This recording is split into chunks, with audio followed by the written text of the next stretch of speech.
I believe this is the Florida Man desk, by the way, or one that lives in the Philippines, I guess. Man's. But we're ready for it. Yeah, super excited for it. I mean, this whole side of the bracket has been nothing but best of 5 so far, almost. Yeah. They've all gone the distance, to say the least, and I got a feeling today is not going to disappoint. Well, I can confirm, all the games went all 5 games. That being said, yesterday was an intense semifinals. So honestly, if you guys didn't catch it, it was Falcons AB Brand going up against Team Liquid Echo. It ended with a 3-1 where Falcons AB Brand were the ones to become the winner of that match and going to the grand finals. Just in case you guys missed it, let's check out yesterday's recap.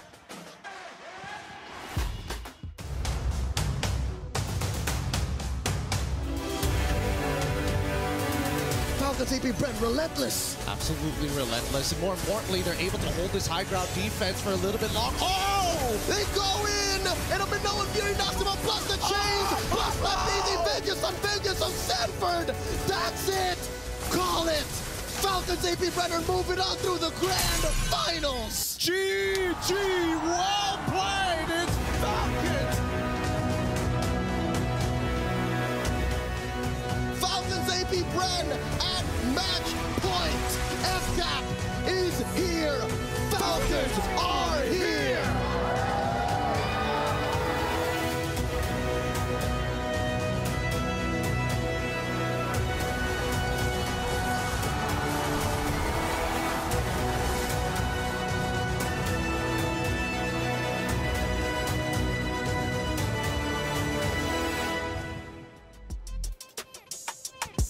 Things that impressed me. Number one was the fact that FlapTZ was able to stand on his chair and he didn't fall down. The second one was actually you and Leo's casting. That was amazing, by the way. Appreciate it. I mean, watching that game was already... you mentioned it perfectly, right? Breaking out of the Matrix, we got to see some real MLBB that day. And I'm just was surprised about the overall result. I thought it would go 3-2, and I honestly thought that Team Liquid Echo has got it in the bag, you know. But then again, Falcons AB Brand picking up the momentum.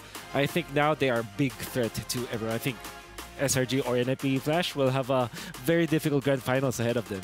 Oh yeah, funny enough, I was actually able to meet Mr. AP, and he was talking about yesterday's match, and yes, there's a very big difference between the grand finals in MPL Philippines and right now, and definitely Falcon AB Brand, they're looking to be much stronger for this one. So I do agree, both SRJ as well as NIP Flash, they got something that they have to definitely prepare for. So for now, let's look at Pepsi's top reactions.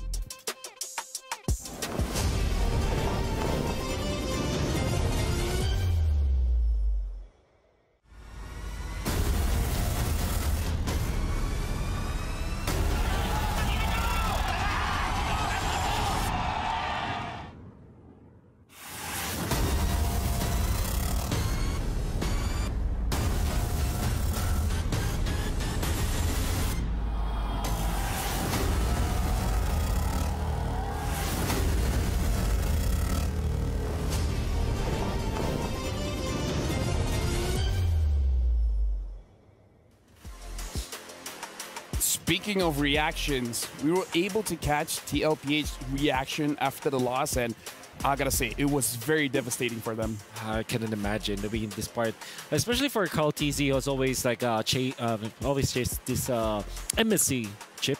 Well, him and Few, this is the only title that they haven't won, so it must be soul crushing, especially because they were very public about this as well, the prize pool. I think that also matters to them in this particular that particular loss. I mean, not even just the prize pool, right? I mean, talk about sentiments. That could have been the full completion of every single tournament that could be possibly won by an MLBB player, and that alone could have been a huge achievement. With that being said, yesterday we had 4 amazing games in a best-of-5 match. So honestly, there's going to be a lot of incredible plays coming in from both Falcons AB Brand as well as TLPH. And with that, we're going to check out our Aramco top 5 plays. And gentlemen, let's look at all the plays that happened yesterday because, again, looking at them, I'm really looking at FlapTZ as well as Kyle TZ. I think we saw FlapTZ outperform expectations. We already know that Sanford versus FlapTZ in the Explain will be such a banger. But Flap TZ, even with this Arla that we thought is already not that good from the EXP lane side, he's performing so well and he made it look very easy for the team. I mean, it just goes to show that even with the meta right now, being able to play make is such a huge deal, right? But not only that, we did discover that, man, the flex pick Julian kind of nutty. Yeah, it's very nutty, but I want to add one more thing about the Arlie, who was going up against Terizla, which technically they're enemies in the EXP lane, and at this point, I feel like it's not the hero, it's more about the player. Yeah, 100%. And we saw that it was Few who showed us how the Julian is played from the from the 4 position, and then eventually a strong pick for Cal TZ in a wave that it's difficult to manage even when you're playing as a utility. I think they played Baksha against it, but it still didn't work. So Cal TZ, with the way that he plays the lane as well as he plays the Julian, always a threat for sure. I mean, inevitably, once we get to the top 1% of MLBB teams in the world, I think there's like even the smallest of differences can make really huge gaps in terms of the way they play. Like, take Carl TZ for an example. He gets Boxia, the game wins. Flap TZ gets Arlet, the game seems almost too easy. Yeah. Let's continue the story by actually looking at the bracket, because it was actually a revenge match for Falcons AP Brand going up against TLPH, where before this in MPL Philippines, it was a sweep, a 4-0. But Falcons AP Brand, they brought it this time. It's 3-1, and now they're waiting at the grand finals. And as you guys can see, it's going to be Selangor Red Giants going up against NIP Flash. Whoever wins this one will be going up against Falcons AP Brand. So, again, this is going to be very intense. I'm going to come out right from the gate and just say it. I don't think Singapore is going to be 2 Malaysias in a row. I'm going to say that. I'm going to come out of the gates hot. What about you, Wolf? Do you think that they stand a chance against your favorite SRG? Yes, very unfortunate. Unfortunately, the answer is no, I don't think so. They can push it to game number 5 for sure, but when it comes to winning an entire series against SRG, that I won't get my hopes up. Yeah. However, we know for sure that they have shown good performances in the past, but SRG is just too strong. Let's look at the club championship ranking, because right now Selangor Red Giants are tied at the 7th spot. Winning this one will definitely jump them up even higher. But look at Team Falcons, with Falcons AP Brand winning yesterday's match against Team Liquid Echo. Team Liquid number 5, at least for now, they're not going to be moving, but Team Falcons is reaching even higher. Yeah. I think even more so, right? It just goes to show that there's so much going on behind the scenes, and we're not even getting to the emotions of the players, right? Because I think that even for SRG and NIP Flash, they're always considering what is the next step, and a big part of NIP Flash's success has to be Diablo. Yeah. And right now, for you guys at home, what do you guys think about the Esports World Cup? Do you guys like the whole key system? Make sure you guys scan the QR code. Let us know how you guys feel about the Esports World Cup. Speaking of knowing how we feel, do you guys know what I feel is coming up after MSC? What is? It's MWI. Starting on July 24th is the female pro players' time to shine. Catch the MLBB Women's Invitational 2024, where 12 teams from 11 regions break barriers and as well redefining esports. And when you're looking at other tournaments, you know who they're battling? Who? Honestly, it's mostly a battle within. The Soul Vessel skin series, Amon, Vessel of the Seed, and Hanabi, Vessel of Rage, are now available. You guys have up until the 5th of August to get these awesome skins. The first draw is 50% off every single day, and the permanent Soul Vessel series item is guaranteed in the first 10 times draw, so make sure you guys join in now. Now, Wolf, do you like the new items coming in for our MSC? Not all of them, but yeah, sure. No, you love them, because the Project Next update is live. Discover the fresh excitement of equipment evolution and enjoy a revitalized, thrilling gameplay. Jump in now for a more dynamic and fun battle experience. Speaking of which, Gideon, do you feel old? I do feel old. Sometimes I wish I was younger. You know what? You can by joining the U Fair. The U Fair is here with incredible bonuses and exciting events. Grab multiple permanent skins for free, just like Savannah's Classroom Charm and his painted skin, Classroom Glam. More exciting events will be revealed, so watch out. And now, we're going to talk about the teams. We're going to talk about Selangor Red Giants going up against NIP Flash. This is going to be an amazing one. Well, as amazing as it is, there's a lot of history. Some may even say tension between the two nations for the longest of times. Don't take it from me, but I want to see the outside perspective. Yeah, well, the outside perspective is a perspective of Filipino, I guess, and there are 2 Filipinos each in the 2 teams, which is interesting. But at the same time, the core of both teams are from their respective regions, respective countries, which I feel is what is more important in this bout. I think the Filipinos that are part of this are just, you know, like icing on the cake, perhaps. But the brunt of the cake, each layer that is filled by the powerhouses of each of the teams for the following regions. For example, this is Singapore's all-star team, which I do believe. And I don't know if you agree with me, but that also kind of applies to SRG, wherein they're like probably the best in their I don't know, their positions. Yeah, every single role, this is probably the best players for every single one of them. This is one match to settle the score. And I gotta say, Malaysia and Singapore, we go way back. Because before this, we were even one region. We had the same MPL, MPL, MYSG. That's right. I mean, the beauty of it all was previously when NIP Flash was taking on Homeboy specifically. I mean, JPL and Zorn have been playing for a very long time, all the way since Season 1 and as well as Season 2. But as I've mentioned in the regular season of MPL MY, SRG is the next generation of MLBB for Malaysia. They're basically the future. And let's check out the Causeway battle, because again, this is Malaysia going up against Singapore.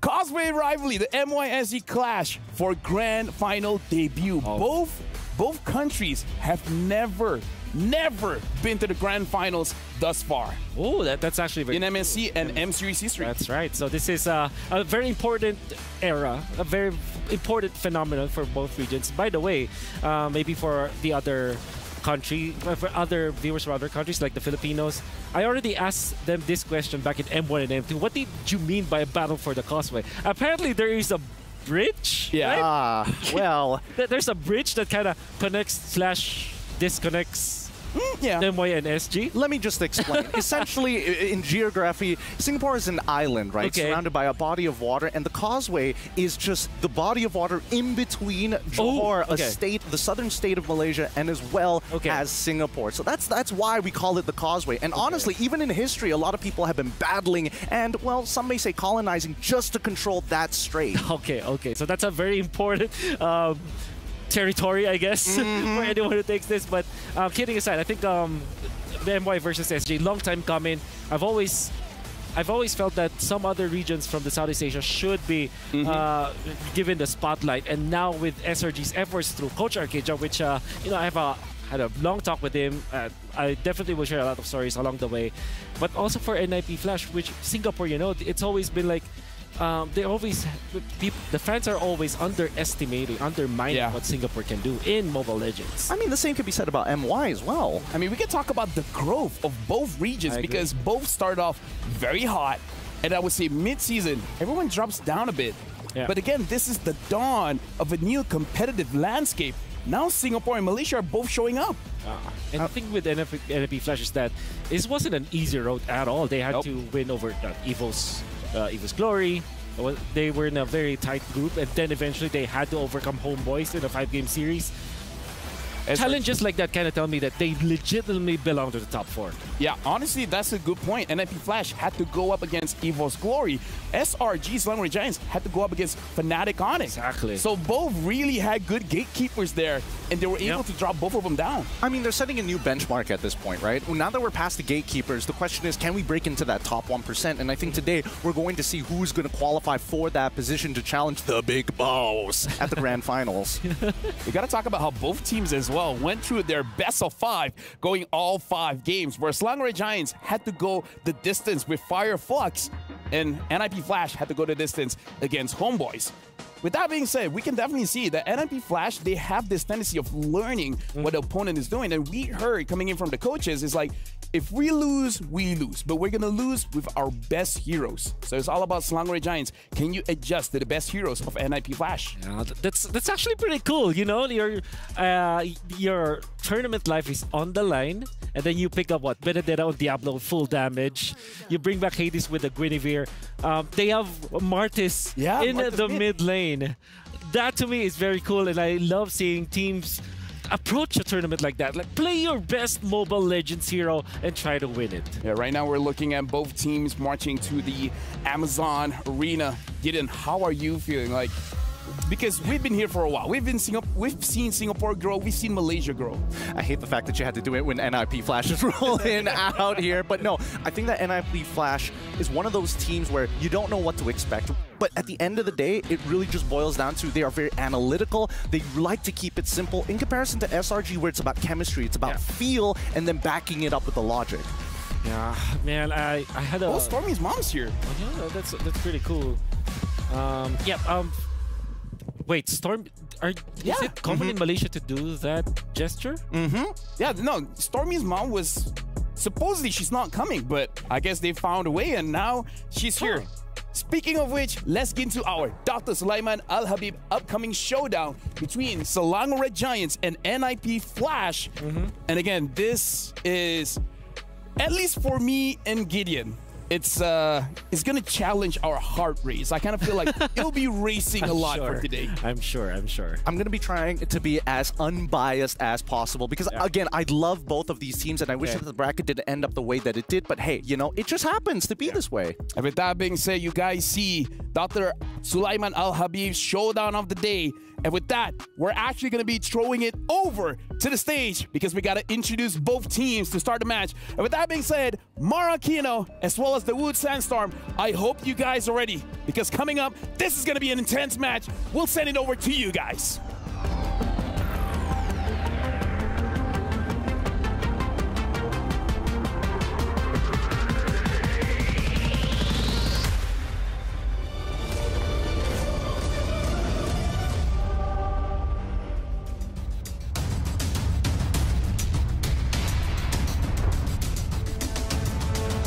Shoving them out through the ult from Stormy, and now they shut down the ENG. Double kill for Innocent. We felt happy, super happy, because we beat Fireflux, but at the same time we're not that happy because we lack discipline and also we know that we can do better. When I lost the quarterfinals last year, I felt very disappointed because it has been my goal last year with RSG, SG, the different team to reach the top 4, and I think a lot of people had high expectations of us because we also topped our group stage last year. Like this year, it's the exact same thing, but this year we managed to do it, so I definitely felt a lot happier. Yeah.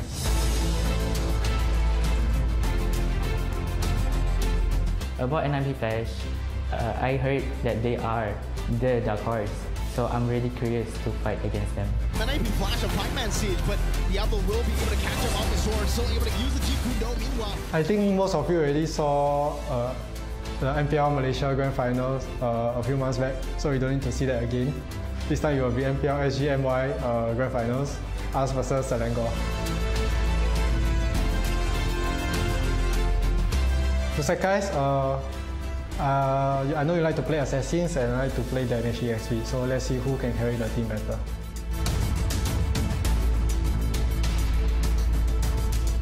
Two hits, best of luck, and let's see how you match up against the guys.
Fourth place finish. That was the best performance that we have ever seen from a Singaporean representative in an international MLBB tournament. And that was set back in 2017 in the first ever MSC by none other than Impunity SG. A third-place finish. That's the best a Malaysian team has ever achieved in an international MLBB tournament, set by Todak in the M Series World Championship in 2019. And today, all of that changes as one of those teams from those regions will make it to the grand final.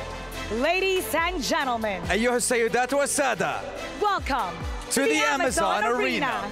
Ladies and gentlemen, we will continue our journey to see the world today on this incredible stage because two teams stand tall against each other and only one of them will take that next step to the crown, of course, of the MSC trophy. And these two teams, let's remember, dominated the group stage and the quarterfinals of the knockout stage. That is true, and I am honestly curious as to see who of those two teams, who of those two representatives will take that next step and get to the grand finals where the crowned world champions in Falcons AP Bren is ready and waiting for them. So, without further ado, let's introduce our two competitors of the day. Introducing first, the Red Hot Titans from Malaysia. Let's welcome Selangor Red Giants.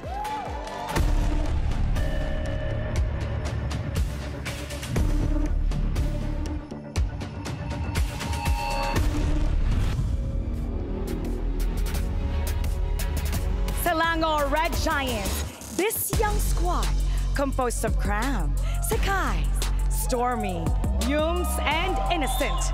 They're looking to finish their journey to see the world without a single scratch in their record. Over 100 days undefeated. Now that is a heck of a record to have on your shoulders, and I want to see if their opponents on the other side, the star-studded lineup from Singapore, can take them down. Welcome to the Amazon Arena, NIP Flash.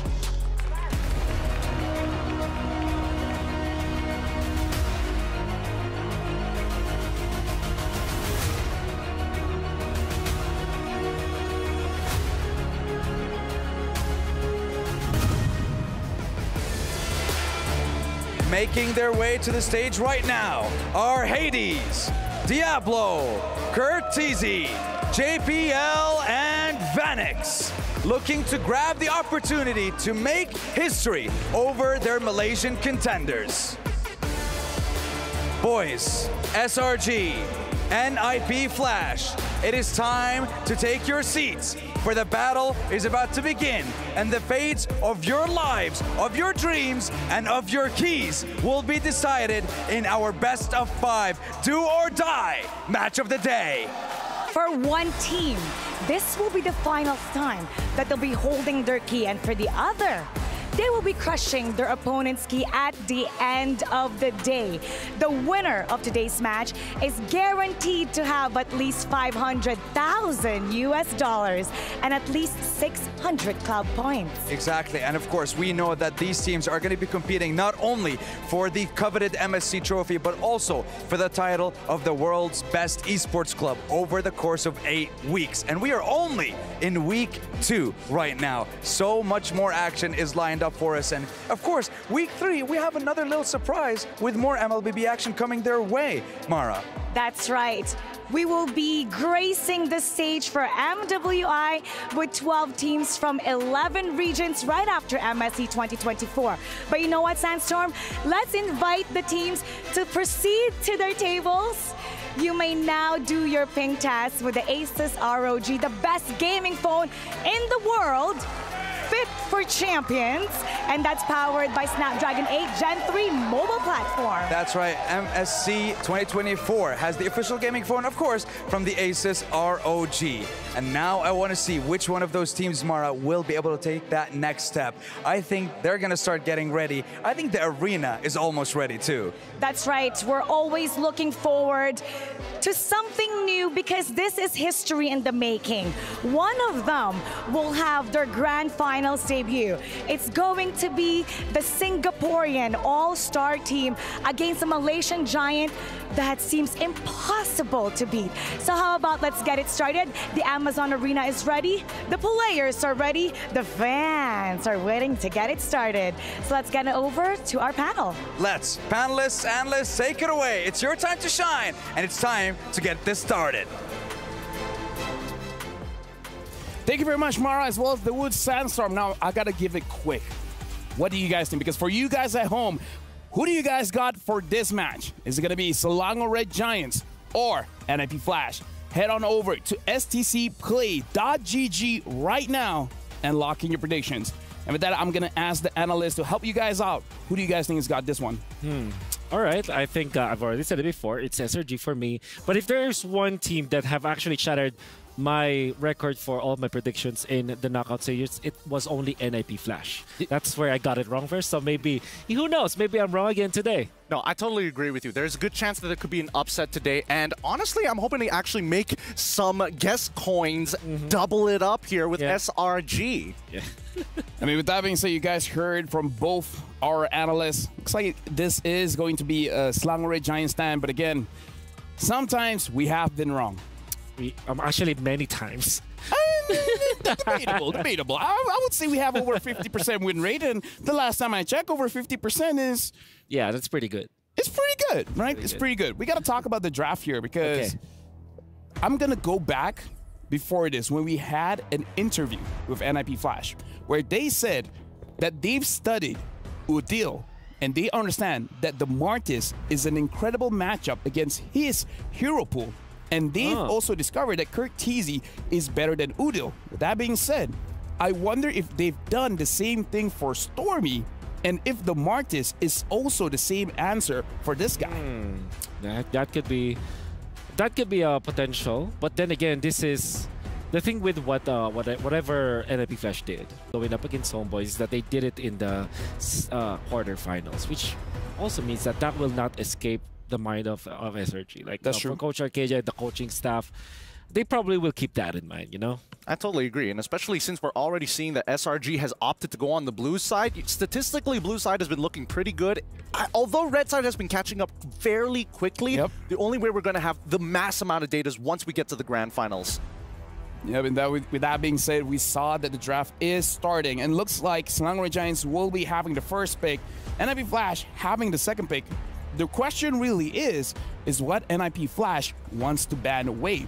Because we've seen a lot of Ling bans, a lot of Aurora as well as Chip when you're on the red side. But maybe they're willing to let one go and maybe ban something out like the Roger, where again, the pick rate of the Roger is insane. No, isn't it 100% whenever it is? 70% pick rate. 70% pick rate. So that I could safely assume that whenever it's open, it will be picked up. Exactly. Is it like 100% pick and ban rate? So, yep. I believe that as much as we like the Chibi versus Hades brawl in the Assassin battle, I think this will be an even more interesting Assassin battle, right? Because Sakai's really is the Sky Prince. That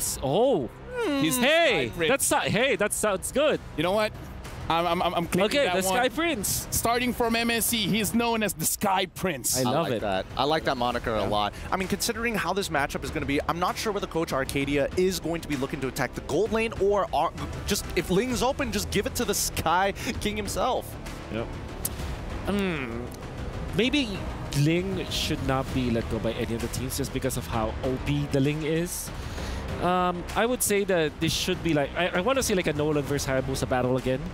Isn't that Hayabusa favorite at the end of the day? That's actually true. I mean, yes, you can move around the map a little bit faster, and I would also make an argument that maybe even the Fanny might just be a little bit better, so you have an extra bit of punch in the early game. That's true.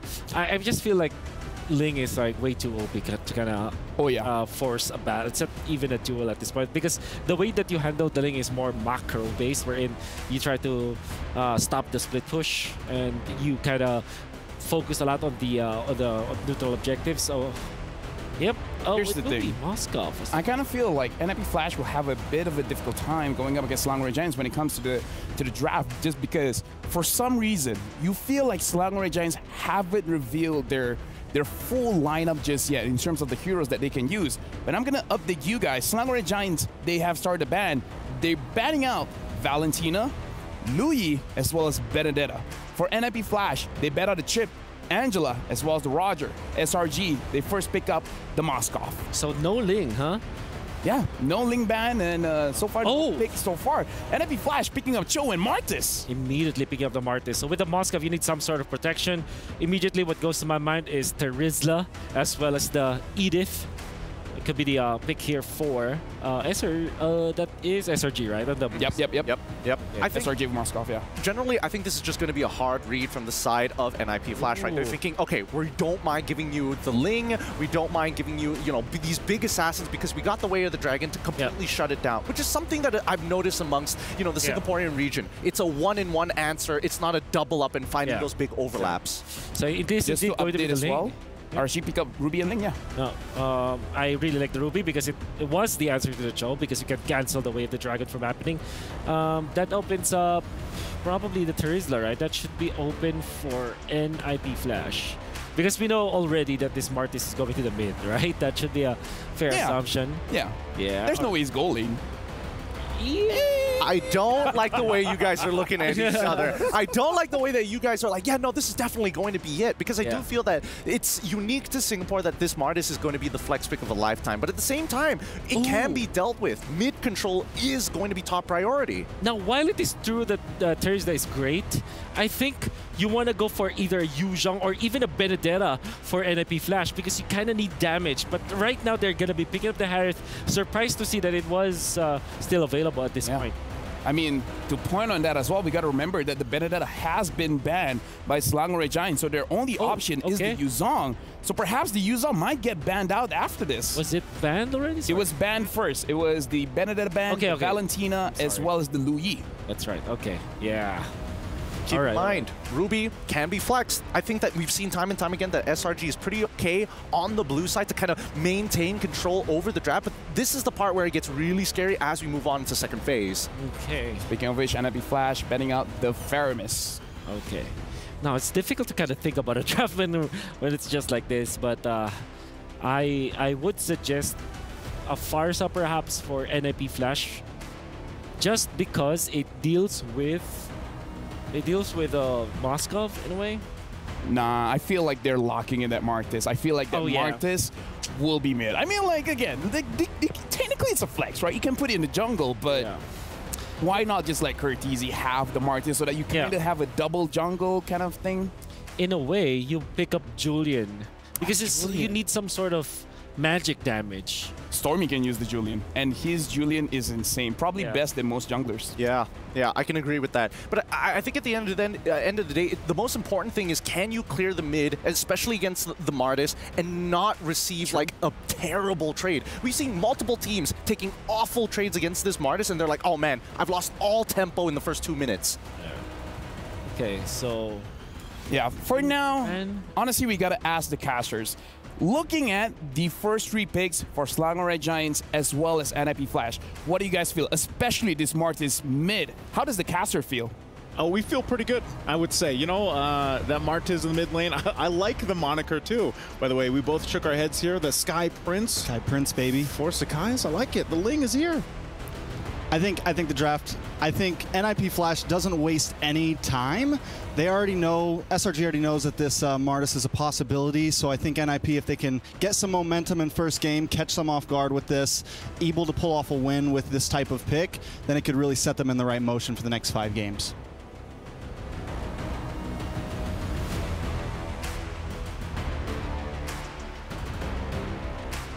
Okay, so I thought we were going to have, you know, a full breakdown here, but it looks like the last ban, too, was Mincetar. Yep, last ban is going to be Mincetar, Aurora on the other side. So right now we need NIP Flash to pick up. They need a mid laner here. We did hear Wolf mentioning the Farza. I don't know if I'm on board with the Farza. The Ling definitely counteracts it. I mean, the Ruby, a lot of things on the side of SRG could be a problem to it. And we have the Curtizi already, so really jungle Uranus. Okay. So Uranus is actually going to be locked in. I know you guys are seeing it pop up on the screens now too. So interesting lineup because this also just now allows you to put a stalwart in the lane. Yeah, thank you very much, Castros. Gideon, don't you love the Uranus? I hate the fact that you keep throwing it to me, especially when you know my little triggers. Yeah, I think that Uranus in this point, just the sandbag is a pretty good idea. The typical answer to is Dairath, and Dairath plus Ling has been a staple in Indonesia back in Season 12, and that was a great combo. I'm scared that that could be picked up because then if you have the Dairath, you burst down the Harith as well as the Martis, and you also have kill potential versus the Uranus. Oh, wow. That could be a potential. And so now, again, we're just waiting for draft. It looks like got him! Up the Phoveus and the Dairath. Love it. Wait, which one's the goal laner? Ruby? No, Roscoff. And then this is mid Phoveus. Mid Phoveus, yeah, that's correct. It's a farm miss. Wait, so have we just hit the 80 unique hero pick mark? Ooh. I think we have. Right, we've hit 80. Yeah. Okay. That's so wild. That's so wild because now, like, honestly, the region of Singapore, we're like, wow, they've come up with weird stuff, and now it's forcing everybody to adapt around them. Okay, this is interesting. And Amon has been picked up. Love it. So looking at the draft coming in from NIP Flash, it looks pretty tanky. But again, looking from Slangery Giants as well, it's pretty tanky too. So with that being said, Naisu as well as Strex, hopefully you guys are ready for a very long match because the team fight is going to be extended. We're throwing it over to you guys. Thank you so much, panelists. Great breakdown there, of course. Happy to join you for that draft as well. We've got a great draft on our hand here, Trex. An interesting draft, and not a bad interesting draft. I mean, I think SRG may have the answer to the Kurt Teasy special right there. I think he's got the answer to it. Well, we're going to find out if he does have that answer because the Battle of the Causeway is underway. And as we jump into the Land of Dawn for this first game of this best of 5, both teams looking to make history as their eyes are set on their first ever grand final spot appearance at the Mid-Season Cup. Will it be Selangor Red Giants or the Ninjas in Pajamas Flash taking the first mark?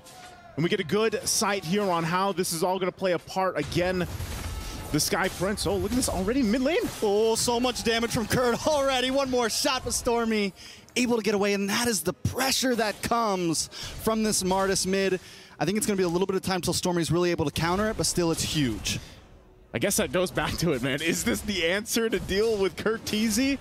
The Phoveus right now, because of the fact that we haven't seen it pop up too much, I mean, the same could have been said about Martis earlier on until Kurt Teasy brought it to play. But I think, you know, when we get to when we start to get these skirmishes early on, and once that level 4 comes online for Stormy, that might play a part in here.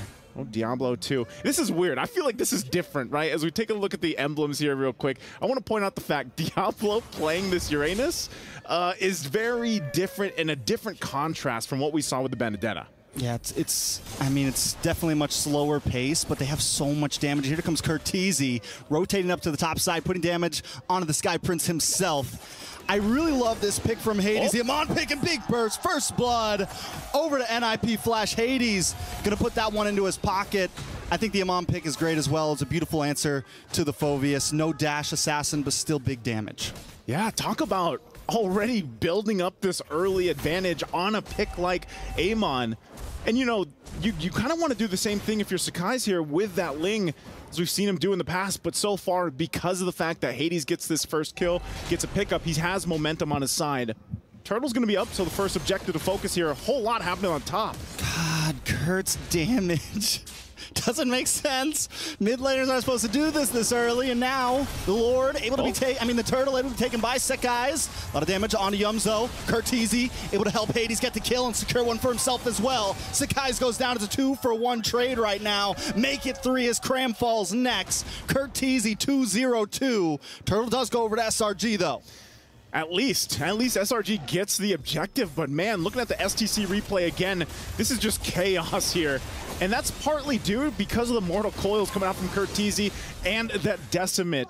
So at least, you know, there's a pickup there as well, but man, NIP Flash coming out this game 1 with a Flash. You know, it's very strong start for them. Looking at the items too, no first items locked in just yet, but they will be falling in place very soon. With this lead they've gotten themselves, and even just having those arcane boots, that little extra penetration will really help Hades here. And, you know, this might be the answer to put Diablo on this Uranus. He's a stalwart in the XP lane. Just keep him there. Oh, hold on. Hades gonna come in, should be able to burst down Cram. Cram goes down once again. Crammed into the coffin, man. It's 0-2-0 right there, and that is a bad start for a Dairoth. Yeah, it's a bad start for a Dairoth, or for anyone, really. I mean, even this, Yums, okay, he has to flicker out, so he should be fine. Goes in. A little bit of damage, nothing too major. You know, a lot of people would say it's highly debatable. The Dairoth does counter the Esmeralda back in the day, but I'm still a believer that I don't think it does it for the Uranus. The Consecration's able to just get him away, and we're starting to see that. You add that up with a couple deaths on the Dairoth, it's becoming a problem in that AXP lane.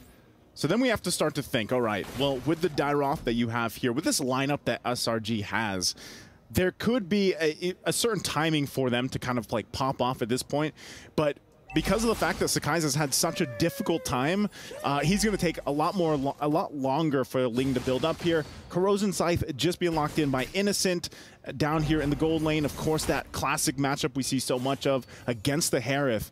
But even with that, SRG actually wants to go ahead and contest this turtle here. Look what Diablo's doing too. He's just being a nuisance. Might try to get the retribution out, but won't be able to. So they forced him out of the turtle. Oh, and JPL's position as well, just keeping Sekai's at bay here. Kurt Teasy going to come in. SRG now finally kind of controlling the pit here. Nice lockup on a JPL. Demonic Force does pop, but Stormy unable to use it once again. JPL able to get the way of the dragon. Vanex putting a lot of damage down.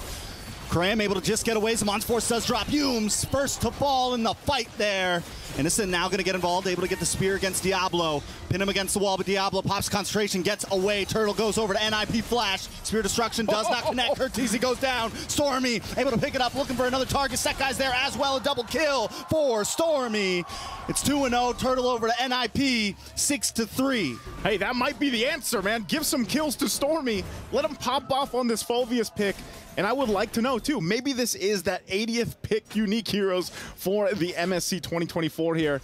And again, looking at the items fall in place, he's already got that Clock of Destiny locked in now for Stormy. This could be a big power spike for the team lineup here from SRG, because so far there hasn't been a direct answer just yet from Curtizi. They're going to have to shut him down. Ooh, I'm offended. On to 2. Curtizi goes down. The pick is starting to fold. JPL taking some damage as well. Demonic Force doesn't get proc Stormy. Doesn't need to blow the load yet. Hey, man. Yums is like, you know what? I've been seeing way too many Mortal Coils. You escaping Curtizi. And they finally get him handled. So now it's shifted a little bit for NIP Flash. They have to have an answer for Stormy. We know that Fulvius, now traditionally in history when he is picked up, once he gets a lead like this, I don't know, he just becomes almost unkillable, especially when he pops that Demonic Force against them.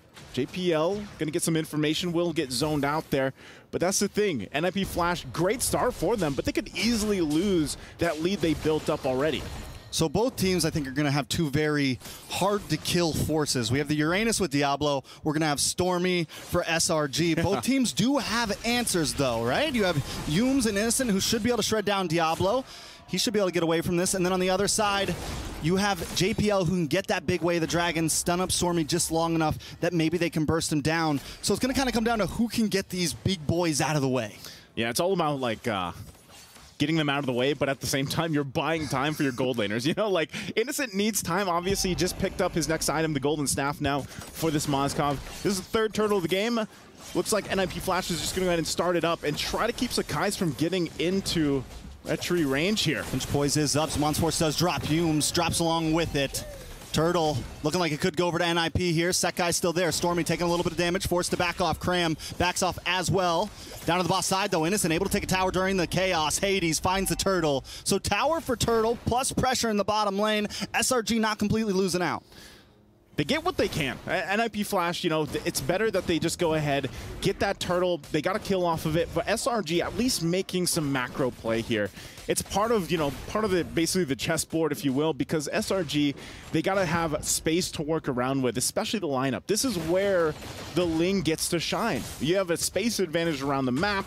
You can then go ahead and put pressure as well. So it reverts from Innocent doesn't always have to be the one split pushing. You can then let Sakai's do it. He shows up for these objectives and tries to steal it. Now, part of that, too, is where does this Dairoth fit into this whole thing? And it might just be, you know, oh, hold on. JPL takes some, should be okay. Should be okay. He's all right. I was going to say, you know, it might just be getting that armor penetration on with that Dynroth. And of course, the Abysm Strike's a little bit tough to land here, I would say, against this lineup from NIP Flash. But also items locking in here. Berserker's Fury now for Sakai's, working against that gap. But look at this, the Genius Wand 2 from Hades will help with the fact that you want to play into Vanix. You have this Harith. You got to let him shine at some point, but already looking at this fight for mid control, if they can get the tier 1 turret down, that might be best for whoever is able to do that before the Lord comes up. Yeah, tier 1 mid is going to be huge. Both teams have lost a little bit on the side lanes, nothing too major. Hades versus Sekai's, though, I'm wondering, they got to do something about Hades because Sekai's having trouble getting in onto these neutral objectives, because if Hades has that ult ready to go and he lands it, it's a lot of damage onto a squishy Ling, right? And it's something you're not really able to dance around. So SRG needs to create some space when it comes down to these Lords. Taking a look at these gold differences, Diablo right now, full 1.8 ahead of Cram. Yeah, he's been farming his mind out. JPL, though, constantly looking, possibly conceal. Man, I feel like, you know, when we saw JPL earlier in the matches, he was such a playmaker. Right now, it looks like he's struggling to really find the right setup. But he's got the, you know, he's managed to do it 4 times. It's just now at this point in the game, you have to be even more careful because of what's happened in the previous skirmishes. And although they hold, you know, a bit of a lead, look at the confidence that SRG has. They're going to go ahead, pull up the Lord, try to get the attention. Meanwhile, Diablo will continue to do this against Sakai's.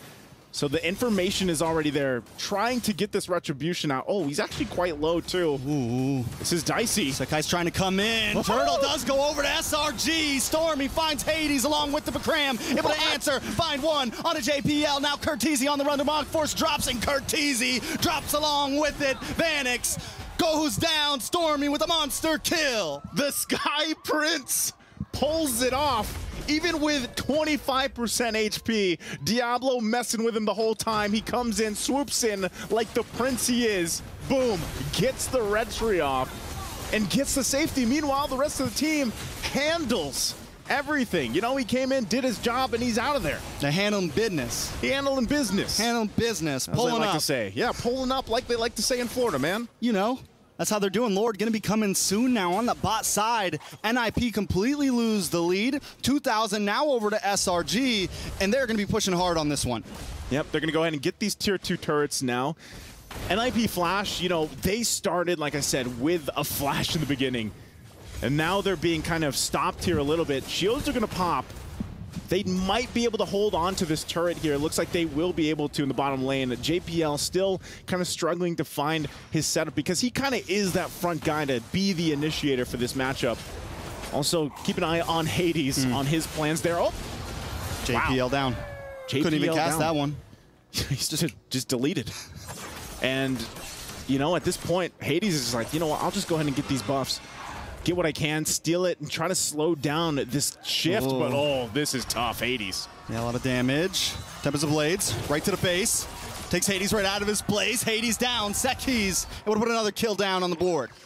Man, Sakai's he's tired of it. You know, he dealt with the pressure in the early game, and he's like, I am not having that anymore. Also, too, for Cram, his job has just become be a little tanky, be this tanky Dynroth, get that debuff, that armor penetration on, and then let the rest of the team shine. Meanwhile, Stormy has not died. He is basically an unkillable, whatever Phoveus is, demonic force guy. He's a demonic force. And how do you deal with him if you're NIP Flash? Because their lineup's pretty squishy. Diablo, look at this. Ooh, a lot of damage on a Diablo. Pops a consecration, but damn, it's too much. The unkillable Diablo, the Demon King himself, taken out by the Sky Prince. I've never seen a Uranus go down that fast. Like, talk about damage burst already with Sakai's here, especially good layering. But for NIP Flash, now that the tables have turned, we're talking about 5,000 gold now in favor of the Giants here. With this momentum that they have, NIP Flash is kind of left to wonder, how do we actually win these team fights? How do we get the advantage in our favor? A Malefic Roar also being picked up by Sakai's will make that even more difficult at this point. JPL's almost at risk. I mean, he's almost... Oh. Ooh, Curtizi pulled in with the Yama Fender. The burst damage connects over and over, but Curtizi still able to just get away. Tempest of Blades drops. JPL flickers back. The Bonds Force is there to help out. Trying to dance around. Van X trying, but he still falls. That's one down. SRG, it's all they need to try to move over. But Hades now trying to lock onto Krem here. Gets the ult off. But he lives! And he falls for that one! Set, guys! Set, guys! 5, 2, and 4. Krem just stood there because he's like, nah, I'm fine. I have an Athena shield. I'm good, bro. I'm good. And they're going to get the Lord off that too. So SRG, man, talk about a shift completely in momentum from what we saw in the early game here. Again, looking at it, he's got Radiant Armor and Athena shield. His job literally is just to go in and, like I said, get the debuff and survive as long as you can. Again, a pull. Oh my God, the damage is just too fast. Curteezy falls down. 2 members. Hades just gonna come back onto the land of Dawn to try to defend the push. But SRG have a Lord coming, so they can just take their time with this. You know, Krem, we thought he was gonna be the burster. Nah, bro. I got a Ling for that. I got a Sky Prince for that. You got Innocent. I got an Innocent for that, bro. Innocent has just had what I like to call the gold lane experience. He just farmed up his entire time. He's online now. He's ready to rock and roll. But, you know, at this point, it's going to be very grim, very difficult for NIP Flash to defend against this with this kind of power spike in favor of SRG. Look at this. Turret just dismantled quickly. Lord still up. They want to fight. JPL can't even look for the kick because Yooms is always there to lock him, but here comes JPL to the backside, trying to get a target, but the Lord already connected onto the base. JPL eliminated. Hades able to find Storm. His Mons Force does drop, but the base is down to 30%, and SRG will take game number 1. And the Red Giants come out swinging to game number 1 of this best of 5. And man, that was the answer. We were wondering, what's the answer to the Marctus? Well, it's the Sky Prince, along with the squad here. Again, great squad. Great performance from Selangor Red Giants, man. With this kind of lineup, with the trouble that they had in the early game, talk about the adjustment. And that is why these guys have been undefeated for, I don't know, 100+ days at this point. The synergy they have, the way that they can pick up each other from the different lanes, different roles, are great. So let's go ahead and throw it over to our panelists to see what they have to say about game 1. What we have to say? Dude, that was clean. That was clean coming in from SRG. That was huge momentum. I mean, I thought the early game was pretty much doomed, right? How many kills was given over to NIP Flash? And somehow we did see SRG swing it back in their favor off of one singular fight. Yeah, this fight, which kind of proves to me that at least the Land of Dawn Lord is actually Malaysian. You know? Yeah. That's... I mean, it felt that way. Here's the thing: the Sky Prince Skies did his job, but the Prodigy, man, Stormy, like he's like, okay, you want to play fighter mid? We'll fight fire with fire. Yeah, this is amazing. And this is why I felt like picking up the Marctus, and you did ask me during the pre-show, this Marctus will be noticed by SRG. No way Coach Arcadia will not have a plan for that, and apparently they had it.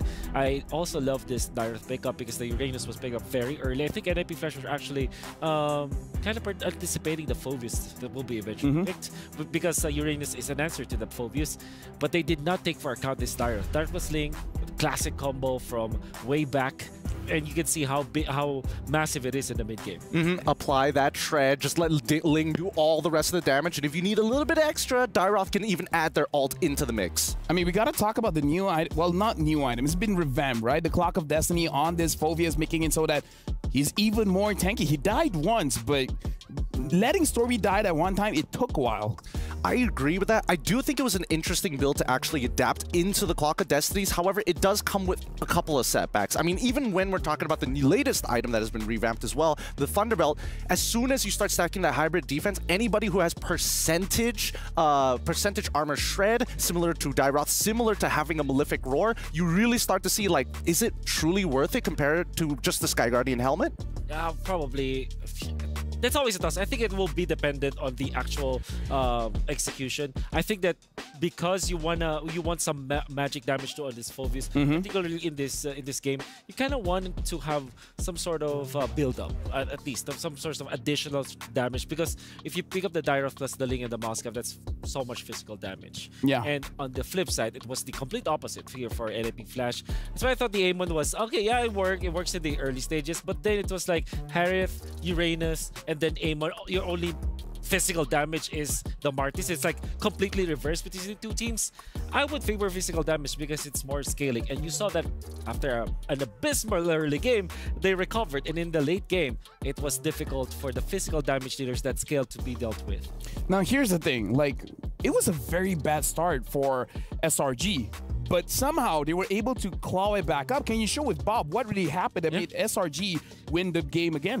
Well, win back the game. The most important, I would say, timestamp for this one is at the 9-minute mark where it was the First Lord. And we are going to see that there are good steps that NIP Flash did, but only some minor mistakes that they kind of let through that made this difficult. So at 9 minutes in, they were ahead about 2,300 gold, as you can see up top. And then if we look at the minimap, I do hope that we will be looking at this minimap. There you go.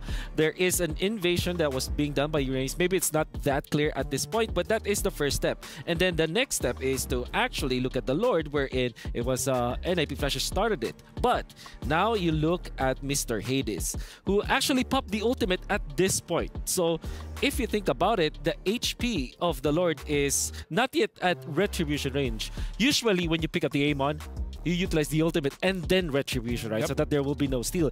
This actually allowed the Ling to catch up. And then another mishap happens. Look at this. Look at that, a puddle of water. At the feet of Hades, which is clearly a problem. Got knocked up at the most opportune moment. Stormy pops him as well with the damage coming up from COD. And at this time, Phoebus is already a threat, and there's no need to explain the other stuff. Obviously, this will be in favor of NIP Flash. So while it is good that they did the invasion with the Uranus, just, you know, starting on that opposing purple buff, it's also good that they bursted down the Lord. But I think just the timing of the ultimate, as well as not looking at your hero, was the problem for Hades. I think, and this is my guess, I think it was looking at another part of the map. Because he probably dragged this map, you know? I personally think that it's a little tough to say exactly what happened here, but I do want to bring up the fact that even before and after that fight, Diablo could not frontline for the team, because essentially he invaded, like you pointed out before, and that kind of gave vision on where exactly Ling was. But you mentioned it during when we were talking about it, that even for Skies, he comes in, retributes the Lord, steals it away, and opts to go a completely separate direction where the main force is pushing into the enemy back line, and Diablo continues to chase Ling. Speaking of Skies, we got to look at our Sony MVP, and it's the Sky Prince, Skies, using the Ling. Even though the early game didn't look as good, but the turtle steals, the Lord steals, and the burst of damage, even Uranus can't take it. I want you guys to actually look back at this game and notice that because of how bad the early game was for Sakai, he decided to, at 5 minutes into the game, stay into the top lane. Of course, he's going to take his jungle, but he actually took a lot of minions up top. That meant that Cram will have to sacrifice one lane, actually went to the mid lane. They also know that Stormy as well will not have as much farm, but they have recovery farm for Sakai. And look at that. 2 blades, more than enough. The damage is just too much. Sakai's not, you know, being tilted, not panicking, actually gets the first turtle of this game to, and then flash farmed up top. While it's true that Moskov had the gold lane experience, Sakai's also had a unique experience of his own. I think he had moving. I mean, that's the thing. To me, that looked like Cram knew, okay, I could die here, but I also couldn't. And considering everything that has happened, like, you got to give it to Sakai at this point of time, right? But the decisions being made, sacrificing gold and EXP from Cram to make sure that he is even level, despite Hades having a whopping early game, was actually a really smart choice. And it also attributes to the problem. A lot of magic damage. Cram was like, okay, I'm not building damage. Give me Athena Shield, Radiant Armor, and I might be able to survive. Skipping the dominant size. We don't need that dominant size anymore. Who needs it? Only the Martis is a threat when it comes to physical. Skies. Come on, man. The Sky Prince. I love it. And again, like, he definitely showed off his moniker, man. Looking at how he's been moving around all across the map. And like you said, the most important thing was that he didn't choke. It's like, okay, I didn't do all that great in the early game, but as long as I farm up, it should be fine. Yeah, it's all about, it's a team recovery. And I think for SRG, one of the biggest traits that I actually asked Coach Arcadia, why this, you know, ragtag band of misfits were able to, and I say that because there was a lot of criticism when this group was put together. Yes. But he said the chemistry is something that he can never take away. He almost attributed it to luck, that he felt that he was lucky because the players had this weird connection for some reason. Because let's be honest, SRG's success is very fast. Yeah, you know what? We want to touch on that a little bit more. But for now, starting on July 24th, is the female pro players' time to shine. Catch the MLBB Women's Invitational 2024, where 12 teams from 11 regions break barriers and redefine esports. So again, it's July 24. Make sure you guys check it out. And I do want to talk about it because here's the thing. We want to hear more about their connection. With that being said, let's throw over. There's a video between Arcadia as well as Yums. It's best of a young core. It can be a long-term lineup.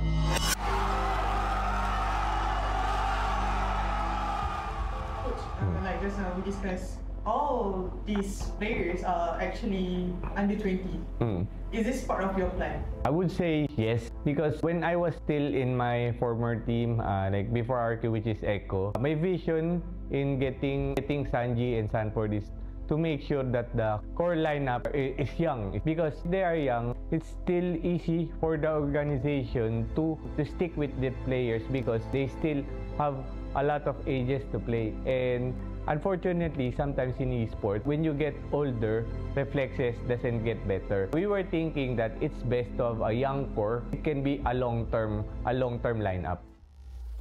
That's actually an interesting perspective. Making sure that you get them while they're still young so that they have a long period of time in the pro scene. I haven't thought of that. Even outside the game, it seems like SRG's game style is scaling. Yeah. Oh, yeah. But here's the thing. You guys are talking about it every single time I'm able to talk to SRG.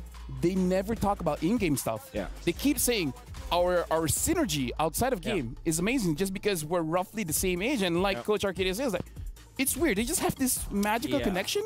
It kind of, the way that he described it is that it was almost instant. The way that they managed to kind of play together as a team, and the synergy was there. But at the same time, they also played a lot. Before that, they also had different targets every time that they train. So it's not just like, okay, play this hero, master this hero. No, it's not like that. They try to plan where they have to focus on for each and passing day. I do think that this is a lot attributed to the fact that Slango Red Giants Esports, they are backed by a football club, a state football club. Right? He actually mentioned that. Yeah, and the important thing about this is because before this squad even got together to play competitively, they had quote unquote a boot camp, a bonding experience, and I think a lot of those similar traditional sport methods really came into play to help build that chemistry and connection. I'm so glad you pointed that out because that was actually coming from Coach Arcadia himself. It was that sports mindset wherein you don't have to look for immediate results. You have to really trust the process, and that's really what happened with SRG. I mean, I hope more teams learn from this because, again, we've seen many different teams. One season, you're out, right? And again, like you guys said, it's a process, and we can see inside the mind of Coach Arcadia is that grab the players that have a long lifespan in the scene. With that being said, we're about to jump into the draft. Right now, NIP Flash have shown the Marcus is still very, very strong, almost getting a lot of first bloods in the start of the game. But again, it looks like SRG has the answer for it, and it might be the Phobias. And the thing is, Stormy's a prodigy. He could use anything, so he might have different fighters in the back of his pocket. Yeah, and to be perfectly honest with you, sometimes when I'm talking to, especially with the Zoroveki, he's explaining to me, sometimes the players are just, here's a suggestion, right? It's not even part of the main scrim lineup that they've been practicing over the past couple of months. Sometimes it's spontaneous. Which speaks to how good the fundamentals are for SRG, and I think that is what they developed as well. Coach Arcadia himself told me that they had to develop the fundamentals so rigidly, and it's really what they hammer into the heads of their players, because if you master the fundamentals so much, it wouldn't matter if you had to adjust, like for example pick up the Phobius afterwards. Maybe there will come a point that utility should be the choice for Sekais, right? And they are prepared for that. So this is what makes SRG a scary club to actually face off against. Yeah, no, honestly, like Sekais, Coach Rosarovecchi said that this, like, Sakai's makes his life so easy because if the meta asks for assassins, he can use it. If the meta asks for tanks, he can use it. If the meta asks for mage, sure, he can probably use it. With that being said, it looks like NIP Flash has started their bans, and they're banning out the Angela as well as the Valentina. SRG bans out the Chip as well as Moskov. Looking like NIP Flash is blue side and SRG is red side. Okay. The fact that they're getting rid of the Angela as well. Don't worry, I'll give you some time. Because the fact that we're seeing that NIP Flash is taking out the Angela as well as the Valentina doesn't seem like they're changing their strategy too much. But the real question really boils down to, are you going to get rid of heroes that force you to play a certain style, right? Yeah. And that's usually the Lo Yi, maybe even the Ling. And it will be Harith as the ban for NIP Flash. So as a recap, that's Angela, Van, and Harith. Chip, Moskov, and well, they're still thinking about it for. I mean, I'm thinking whether or not they're just going to open both and be like, hey, I mean, Roger's kind of good, you know. Yeah. If NIP Flash gets it, that's totally fine. But at the same time, they've got to have some backup plans. Yeah, I believe that, Roger. Oh, sorry, Sir Roger. So I think NIP Flash, I think you're better off picking up the Ling instead of the Louis because. I feel that it's difficult to kind of play Louis when there's a Ling, but then again, Louis is Louis, so... Louis is just one of those heroes where it's like, well, I mean, even if I die, at least I've TP'd my entire Exactly. Exactly. So, yeah, I did my job.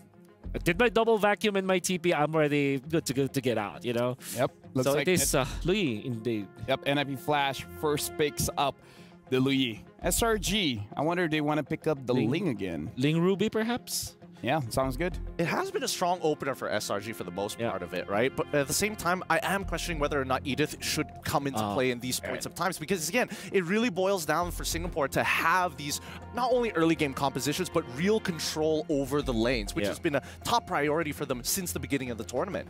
Okay. Looks like SRG is thinking their pick here, so... Again, taking their time, but looks like they're picking up the Ling and the Claude.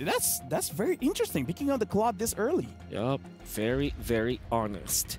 Do you pick up the Rizla in this situation? I believe that that should be a good answer here, and then the Arlet as well.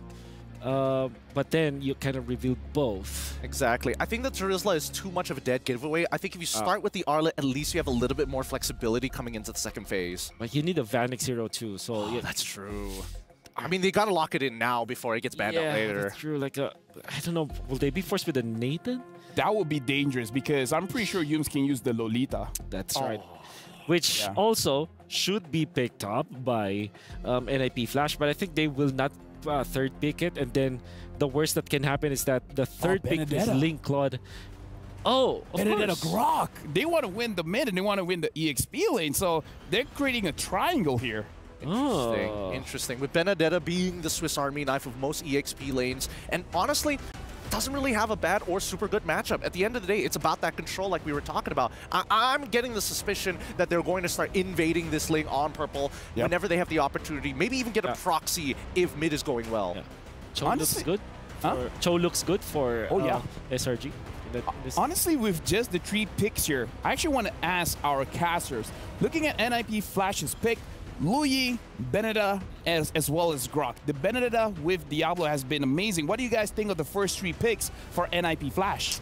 For NIP Flash, I'm loving it, man. I think this might be and I was talking about the Uranus pick last game with the Diablo. This time he gets his Benedetta, so hopefully this helps answer some of the problems here that they dealt with earlier. You know, I love that NIP doesn't... They're able to stick to what's comfortable for them while also adding a little flavor here and there. SRG, though, man, that Claude pick. I think we all thought the Ruby was coming in a second pick, but the Claude pick was genius because of so many marksmen being banned out. And now with NIP not picking it up, it's going to be tough if more marksmen get banned out as well. Yeah, but that being said, the Ruby did get picked up by SRG as well. So for now, it's looking pretty solid for both teams. SRG having the Ruby has a little bit of flexibility here. And Gideon, SRG bans out the Guinevere. I think it's a good option because at the end of the day, pickoffs are really strong when you have waves, especially heroes that control the waves well. They're always going to be there first. Their hit and runs are just going to be much, much faster. And I think from this point onwards, SRG is probably thinking, all right, if we don't have control over the lanes, what's the next best thing that we can do? And probably just invest a little bit more down by gold side by having a dedicated, maybe even a babysit lane. Okay. So that is Roger and Gwyn for SRG as the next bans. Let's Lilia apparently for NIP Flash. Pretty smart. Yeah, because again, looking at the mid coming in from NIP Flash, they can get mid prio, so without that Lilia, it's going to be difficult for Stormy. And looks like SRG are banning out the Baxia, so they ban out Guinevere and Baxia. All right. So now for NIP Flash, they ban out the Lilia. Honestly, casters, what do you think about this Lilia ban, as well as Aurora ban? Yeah, they're locking down Stormy's options here, man. I think that's probably one of the things you really want to do for NIP Flash because, hey, Stormy had a hell of a game the previous one, and again, it was on a Phoveus, but I think even if you go and deal with Lilia, that's great. Aurora has been a go-to pick for a lot of these mid laners, so I think good quality bans here coming out from NIP. Yeah, definitely solid all around. I mean, both teams are going to have to struggle for some picks here. We still need it's going to be a hard-to-pick mid laner and a hard-to-pick jungler from the set of NIP. So, oh, Novaria, though, still open and super clean. There's Novaria. Yeah. Called it. I think this is a safe bet, personally. I think at the very least, SRG wants to see the full lineup of NIP Flash before they decide anything else, and playing around the information, considering that you don't necessarily have to like participate in the laning phase as a Novaria, is not bad of an option. Because this should be an assassin here for NIP Flash. Maybe I'm thinking of Julian actually, which is be okay for NIP Flash. That means that you're going to be looking for a lot of physical damage from the gold lane. If not, this will be like Nathan Nolan for NIP Flash. But What that about the opens up Julian? the Lolita. Yeah, the Julian is great for NIP Flash for sure, but that means that they will have to go for a marksman that is physical based, which at this point you're only left with what? Beatrix? What about Clint? Clint. It's tough. I mean, especially when you have the Ling Alpha there. Alpha Bruno.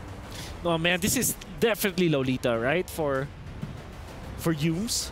I wouldn't be too surprised if we do see it. Wait, what about picking up something like a Yuzong here? That's what I was thinking as well, because again, if you don't want to act, again, Ruby is a great flex pick, but at the end of the day, if you just chase down the Bruno and kind of split apart the entirety of the team, then it still disrupts NIP Flash. Yeah. Benefit of Yuzong is it's good versus Luyi. It's actually a recommended pickup when the Luyi is picked up, because you just counter that ultimate. I mean, not really counter that ultimate, but at the same time, kind of have a reset button for your team. The benefit of Lolita is like it's great versus both Bruno as well as the Luyi. Looks like the final pick is the Yuzong indeed. Thank you very much, gentlemen, for the analysis. Looks like we've been calling a lot of the draft here. So again, thank you very much. But for now, casters, I hope you guys are ready, because NIP Flash, SRG, we're going to our second game. Now it's over to you guys. Thank you guys again for the breakdown there for the draft here. Again, it's me, Naisu, and Trex here on the desk, ready to bring you game number 2 here in this best of 5. And with the lineup that we're seeing, Trex, I'm liking NIP Flash's composition this time. It's definitely, it doesn't look as like there's as many answers. The big problem, though, and another genius play by the coach of SRG, man, Yumes getting, I mean, the Ruby getting flexed into the roam now.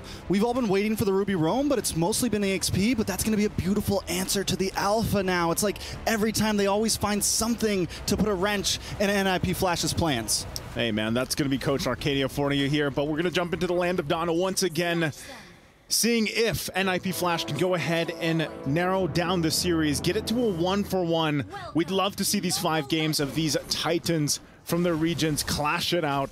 Again, the first time that one of these teams will make it to the grand final here for the MSC 2024. And looking at this too, I'm glad to see Alpha come to play, man. You know, it's funny because I have you on desk here with me, and I know you've shared your sentiments about Alpha. But in the hands of Hades, hey, maybe he can make it work. Honestly, Alpha has had some good runs. He's also had some very bad runs. He's kind of on the 50-50 right now. I didn't pay attention to what the win rate was, but I think we've seen some teams playing very well, and we've seen some teams playing very bad. So we'll see how he works out here. Yeah, and part of that, Trex, is actually the fact that you get this great advantage early on, but wow, actually, Sakai's, is he going to push this? Okay, he's not. So part of the fact that you have this alpha early on, the damage is pretty good, but you pair it up with a Louis Yi, and I think that's going to be classic here when it comes to the first objective take. The amount of damage you can pump out on Louis Yi early on is quite shocking for a lot of people to deal with. You pair that up with an early level 4 Spear of Alpha, and you know, that's why Sakai's also wants to keep an eye on Hades, trying to keep him from getting that level 4. Tempest of Blades. Both able to hit the level 4, though, cleanly. Still at an even jungle rate. Turtle's going to be up in 20 seconds. Both teams poking, putting the feelers out, but nothing too major yet. Okay, here's the question for you. You haven't seen Bruno too much, maybe a couple times throughout the knockout stage. You think it's going to work here for Vanix this time? Because, let's be honest, he struggled in the previous game. He definitely struggled in the previous game, but there was some reasons for that. I think this time there's possibilities for him. We do have some big crit damage there, a little less shred, and because there's a few more squishies, there's some targets he can get down onto. There's possibilities for him to pop off, but again, a lot of that comes to how the team is going to play around it. Yeah, again, Turtle's going to be up now. Objective's going to be the focus. Oh, there's a, speaking of Vanix. Hey, Vanix having a better game already. Gets first blood on this Bruno pick. So that's about as good of a start as you can hope for on the Bruno for Vanix. So great start. Innocent does go down. It's not often you see that where, you know, some miscalculations from Innocent. And you know the Claude takes a lot longer to build up. Bruno traditionally maybe 2 items. Good diversion play too here. Beautiful diversion play. They're going to lock on to Sekai's. The Sky Prince pops. That Tempest of Blades is able to just get away with the Finch Poise, but they got the orange buff, and either way, that is a dub for NIP, but now they're on the run. Innocent with a Blazing Duet, able to connect onto both. Sekai's trying to maybe think about the pop-in, think about the engage. They decide to back off, though. Ignore the turtle for now. Let's just duke it out. Let's just fight, they say. But now with that, you know, losing that orange buff isn't going to be anything too crazy for Sakai's. He does have his purple at least, and they might make their way for this turtle now. They're going to go ahead and focus out JPL so he can't get that setup he's looking for. Still has the wild charge and the flicker. So this is going to be a little bit of a crucial moment for both these teams. Real quick, too, no first items locked in just yet. Still on the way there. Couple level 2 boots also locked in for some of the roamers to XP laners. Fury Hammer, though, for Diablo could be enough damage to pump out a possible kill early on. Remember, too, he's got that Petrify. So on the flip side, both XP laners, top side again. They're going at it. They're going at it, man. Blow for blow. Lane, yeah. But they're going to start with the turtle finally. Again, keep an eye on both XP laners as they approach this, utilizing the Petrifies if they can. Cram waits patiently. I'm offended. Locks on to Hades. Sakai's looking for the backside, trying to lock onto one, but he gets petrified, knocked off the wall. Tempest of Blades does come down, able to get the kill onto Hades there. That's 1 down and a turtle. Sekai's able to secure it. SRG coming out on top in the fight. Man, the timing here. I'm not sure if they're going to actually be able to force JPL down. They might want to. Diablo may be able to help out, but Humes doesn't want to give it up. He's at least going to zone him away, and that's going to help out Cram here. SRG don't force it. Man, going back again to that turtle fight, great timing from Cram to use that dragon form. That he lands the Petrify. They have enough CC to even just go ahead and handle Hades and then get the objective. So timings on the initiation. Here we go. We're going to look at the STC replay. This is what I'm talking about. Cram goes in, finds 2 targets, throws him in. Even JPL uses the wild charge, but flickers out. Unfortunately, they can't get that kill, but they get everything else they wanted for SRG. Yeah, they're going to have to start thinking about this Ling, man. Sakai's is a problem, and they don't have an answer, but Curtizi looking for the diversion once again, just like last time, except this time it's a different Creek camp. Innocent, though, onto him, pops a BMI. Looking for the dash over to Spear of Alpha connects. Innocent able to BMI away. Tempest of Blades comes down, knocks up Hades. Looking for the next target. Curtizi trying to run, trying to get away, but Sekai's won't let it happen today. Sakai's now maybe in a bad spot as well. Diablo, Vanix, locked off, but look at the damage. Diablo able to get the kill before Vanix drops, though. That's 2 for 1. Jungler for jungler, mid lane as well. Oh, do they? I thought they wanted more, but man, talk about the mechanics on Innocent here. You know, going back to what we heard from Coach Arcadia. Ooh, I'm offended. Followed up by the Blazing Duet. The trade happens, but Vanix finally goes down, and Innocent gets his revenge. Oh, Diablo, who part of this fight. Again, Innocent with the mechanics here. Just great escape earlier on with the BMI, the way that he even used it to go ahead and spawn out that bush, that diversion play. So he'll be fine for now. Continue to farm up and just already makes up for, you know, that first blood that went over to Vanex earlier on. And now they find themselves with the second turtle up too. So, you know, these minor things for SRG gives them a very small lead ahead. Oh, the positioning from Cram there, waiting for Hades to come back to his bush. And Sekai's dance is over. They pick up the kill. Again, it's just looking like NLBB Flash is just kind of getting outplayed around the map. And part of that too is just this is what a Ling does. I'm surprised again Sekai's gets it because he's able to find his timings and movement around the map so well here. In conjunction with the fact that you have Cram on this Yuzhong, it was a great last pick because the Yuzhong and the Novaria allow you to go ahead and just spot things out across the map, whether that's with the Echo, whether that's with the Dragon form. Even there, they don't even need the Retribution. They know they can secure the turtle. They use Sekai's to take the tier 3 on the bot side. I mean, SRG's rotations right now are just so clean all around the map. I'm going to say it again, man. You know, I'm sorry I said it earlier about the Alpha, but this is looking like what we saw back, you know, with a familiar team. He's struggling right now. 0-3, has not been able to do much at all for Hades this time around. And it's looking grim already, and the reason why I say that is because if Alpha doesn't have a good start, he naturally falls off, you know, towards the mid to late game transition. So when you have a tough start in the beginning, you really have to rely on the team here. Looking at the items, he's only got the War Axe. You have a Berserker's Fury and a Haas Claws over on the other side. Look at the gap. You know, 1,000 gold ahead too for Sekai's, and that is going to play a part in even the next objective. So still, you know, you have to, like I said, you have to rely on the rest of the team to really pick things up here for NIP. All right, so NIP. Oh, nice wild charge. Trying to pick things up like you said, but the damage comes in from Nooms. Big I'm offended. Pulse 2 into the blazing duet. And now JPL in a little bit of trouble, but Sekai's the sky.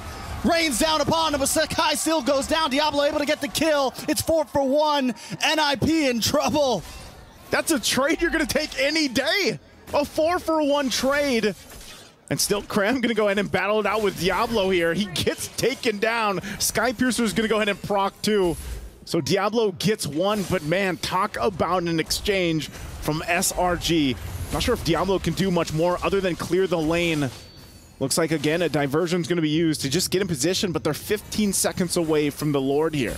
15 seconds from a big push from either team. Most likely SRG will have positioning over it. We've seen possibilities from NIP, but even when they get the big knockup, even when they're able to make a play happen, SRG responds so well. And Humes, Vanex taken down as well. He got his 1v1 back-to-back now.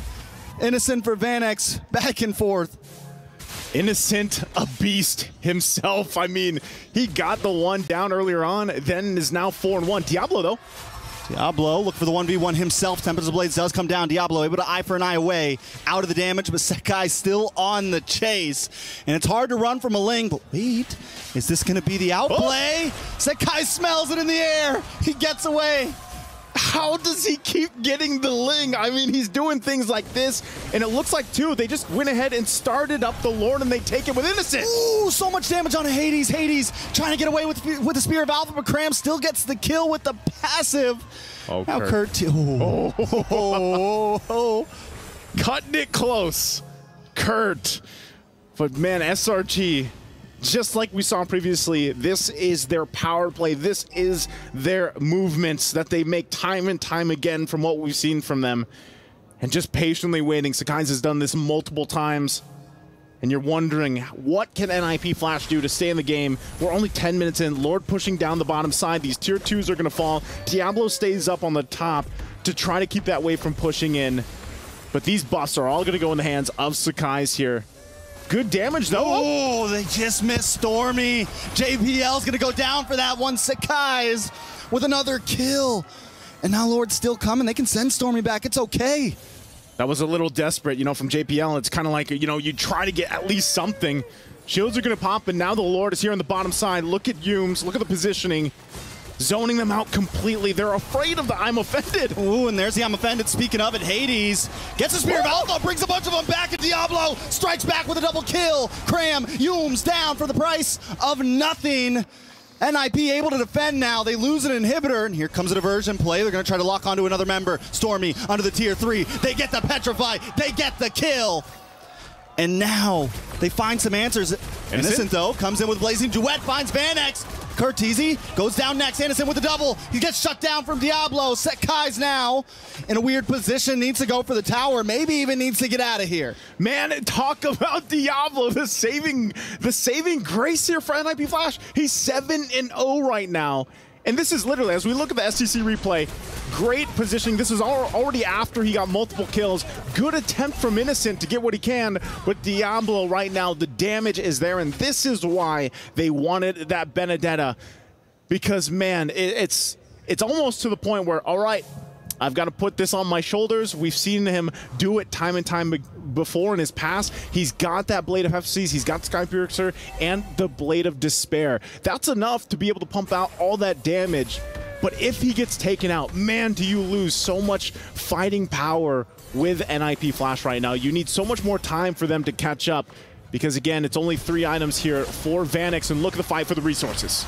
Sekai's back to the backside once again. Curteezy goes down. Next might just be JPL, but the Blazing Duet able to shred things away. Innocent finds JP. Vanex, Curteezy, 3 members down, make it 4 as Sekai cleans up the pieces. Diablo tries to save it all, but he can't. Innocent with a double. It's a full 5-man wipe.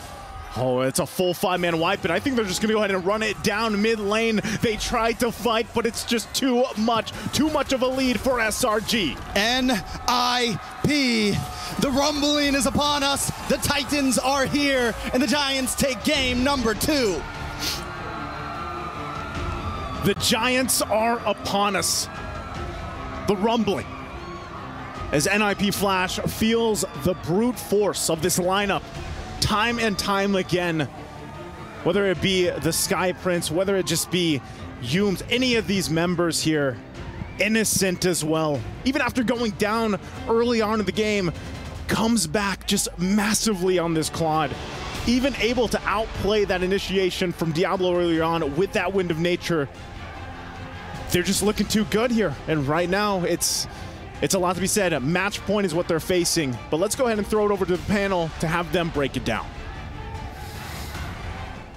I mean, where do we start? I kind of just want to go to the end, that clean wipeout at the end of the game that just solidifies it. Like, this is amazing, but Diablo as well. I kind of feel like this Benedetta, we got to watch out for that one. He's kind of a beast, I'm not going to lie. Like, there was a moment in the game where he nearly 1v3'd the entire backline, and if he was successful in doing so, probably would have bought an extra 2 to 3 minutes for the entirety of NIP Flash. But I think that, you know, the biggest concern right now is the later stages of the game for this squadron. It looks like, you know, time and time again, Vanex is really having a hard time against SRG.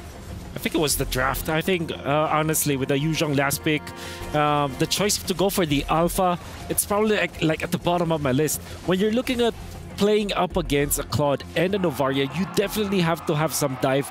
Obviously, you have the Benedetta for that one, right? But it proves to be not enough in this case. And there was a looming problem of this Bruno. This has a timer. Bruno will almost win almost all of the early game, but he has to win the early game. He has to dominate the early game. I mean, when we're talking about a draft, now NIP Flash doesn't have a lot of time because it's match point. It's 2-0. SRG needs one more win to make history. Malaysia going to the grand finals. That's something big. And NIP Flash, I'm pretty sure they want to stop that one. Innocent has the highest goal per minute, and Stormy dealt the most amount of damage, and he had the most assists. Yeah, no, I have to give it to Stormy because I don't know if it's like a team game sense or great communication, but the fact that he is identifying exactly when these diversions are coming out and even calling them with the Astral Echo is a huge play because it only happened twice where it's like, oh, we got flanked. Luckily, we got out of there one time. The other time, man, they never got away with it again. Novaria against Loyi, that is definitely the answer. I think we've seen this first in the MSC group stages coming from Fireflux Esports when they utilized that Astral Echo against Loyi. Not all teams can easily do that, but SRG is a team that knows how to utilize this Novaria, support it with the Yuzhong, and totally you'll counter the Luyi presence. I mean, again, he's a prodigy, man. Stormy is a prodigy. Speaking of which, it's good game sense coming in from everyone because I still remember there was a play where the Sky Prince was chasing after Diablo, the devil, and it's like, wait, something suspicious here. You're very low, and yet I don't feel you're afraid. Yeah. Dude, he called that diversion play. That was amazing. Honestly, it's one of those things where it's like outer world sense. It's like, the spidey senses are tingly, and I gotta start backing away. And I probably think that he probably communicated with Stormy to say, hey, maybe they could be in there. Let's just move on over just in case. Yeah, I think that there's a lot of good communications between the members of SRG. It speaks to their synergy as well. Yeah. Apart from the fact that the draft will be very easy for them to execute, all they had to do was to be very patient. Even when there are a lot of invasions that was done by the Alpha as well as the Luyi in the early stages of the game, all you have to do is to do not overextend. You cannot fix your farm right now, but if you become patient, wait for your timings, give up one buff, okay, but move on and do not give up to your life so that you can still farm up afterwards. After back-to-back games, I think that they're the masters of this kind of gameplay.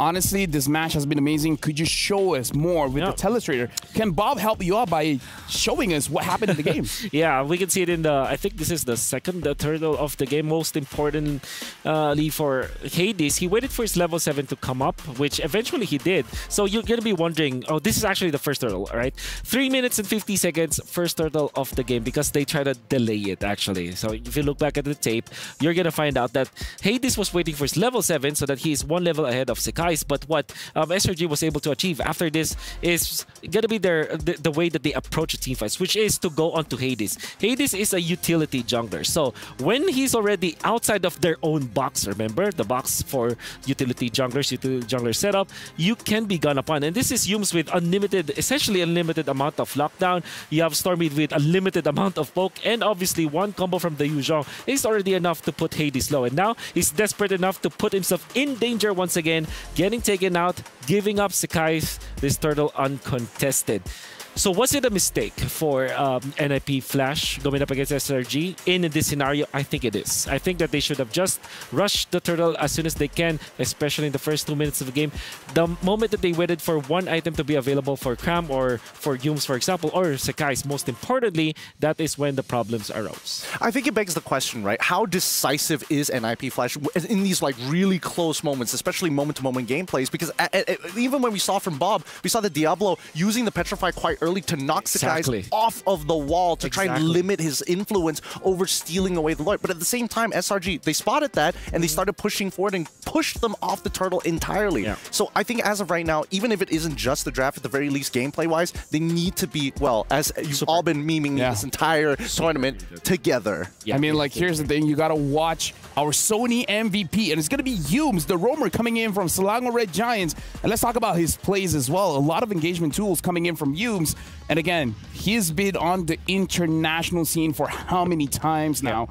Before this with Dota, but now with Selangor Red Giants. Yeah, you're going to see a lot of highlights from Yumes, especially this is indeed the first turtle where they were able to punish Hades and then piggyback off of that. There will be another play where Yumes as well as Cram will combo together to take out Hades once again in the mid game, which I think is such a thing of beauty, and he's willing to kind of sacrifice himself as the Ruby, as a position 5 to eventually give it for a team. And can I just say that it is fair to assume that Yumes has, ever since he went to Red Giants, like always always been criticized, right? Because of in TikTok usually because of the plays. Kosher K just said that he looked at Yumes not because of the fails he was able to do, but because of what he's able to achieve in the international stage. The rough translation is, look at what he's doing right instead of focusing on what he was doing wrong. Or when he fails an initiation, for example, when he's TikTokable because of the bad plays that he's doing. Never mind that. Look at what he's able to achieve for the team. Look at how good of a veteran he is, and look at what he's doing correctly for a team composition. I think the truth of the matter is the fact that Coach Arcadia doesn't really tunnel vision on that mistakes and saw the entirety of what this player is capable of. The real question is, can I build a team that actually keeps up with him? Yeah. Well, he did. Dude, like, here's the thing. We got to talk about Diablo, man, because Diablo tried his very best in that game. But again, it's still very difficult going up against SRG, where got to talk about Innocent the Beast against Ruler of the Underworld, Diablo. I got to say, man, in terms of looking at SRG, I'm having a tough time pinpointing where's the weak spot, right? Where do you attack to make SRG crumble? I think it's a step-by-step process, right? I think, first of all, when it comes to their gameplay, they really need to solidify their calls. Secondly, as Wolf has mentioned before, the drafts have not really been benefiting too many people. Yeah. Usually, okay, Diablo gets a really good pick. You saw in that game, even if he's 7-0-0, yeah, he's unable to carry the whole team on his back. And now we got to look at the redemption to domination. Let's talk about Innocent as well as Hades here.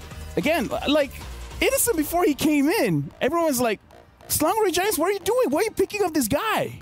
Yeah, I think Innocent is... I think the way that Coach Arcadia also described Innocent is that he actually was very much impressed of Innocent. It's just like Innocent has not been in a team that can actually activate him, and it kind of feels like SRG is going to be the team that was able to really make Innocent shine, and boy, he is shining. I remember this Harith game where he was able to get like 3 solo pickups. And it's really, really calm. I hate the fact that he's so calm. It's honestly really scary when he's calm, because in a lot of these moments, even when you start to believe like maybe somebody needs to beat him in lane, right? But then you see how he plays team fights, and it's even more dangerous. And then we jump back over to people who are diving the back line like Diablo, right? And even then, the margins are extremely thin. Yeah. Now we got to talk about Hades, though, because again, we've seen Hades, if he doesn't do well with the damage dealers, he's going to go back to his utility. And again, a lot of plays coming in from Hades. Yeah, kid from Pasay, not scared to pick up the Amon, not scared to pick up something like a Guinevere, which survives death many times and also initiate for his team. I think that in order for NIP Flash to reactivate Hades in this game, they have to bring out the assassins, or maybe just... I think the idea of last picking the Hades hero is actually pretty good in a way that you now adjust whether he should be going to the utility or the damage assassin junglers. However, it's just that last game that I find, or even actually last 2 games, which I find really questionable. If you look back at how they approach Homeboys, that's actually good. Like, they pick up assassins first 3 games, and then what, Guinevere and another utility jungler, which I can actually the Barats. The Barats, right? So that was good adjustment, and actually the draft made a lot of sense. In the first 2 games, going up against SRG, the Aamon is a questionable pick. So much is the alpha, so I believe that the first step, they got it, they nailed it to put Hades on the last pick. However, they are choosing the wrong heroes, unfortunately. Well, I think that even if they are choosing the wrong heroes, it's a give and take, right, in the draft. You can't win every single thing in the world. True. And I think that, like, there's a high priority on Diablo, and I think, you know, Vanix at this point of time is... Well, I don't want to say that he's surrendering to the lane, but I definitely think that they need to start controlling these lanes better and making sure that at least from that mid lane onwards, right, where exactly are they going to look for the big capital punishments? I love, now that you brought up Vanix, I love how SRG is challenging the hero pool of Vanix in many ways. For example, game number 1, they banned Roger, or they let the Roger be banned, and then but with that being said, we got to look at what Eterna as well as Weezy has to say in this video. Hey everyone, it's Eterna here at the Amazon Arena with Weezy, as well as our fellow cosplayer, the famous cosplayer Keiko, and she is here dressed as Aurora. Which skin are you dressed as right now? It's Nature's Throne revamp skin. Oh, it looks good. Do you play Aurora a lot? Yeah, of course. Well, I gotta ask you, for Aurora, who would you say is the best player for MSC 2024 on her? I mean, it's Stormy for sure from SRG. Ooh, Stormy. Okay. I mean, he's up there right now performing, so he needs the support, ladies and gentlemen. But of course, we need to ask Keiko right now, do you have any moves that Aurora does that you can show us? Yeah. Okay, let's see.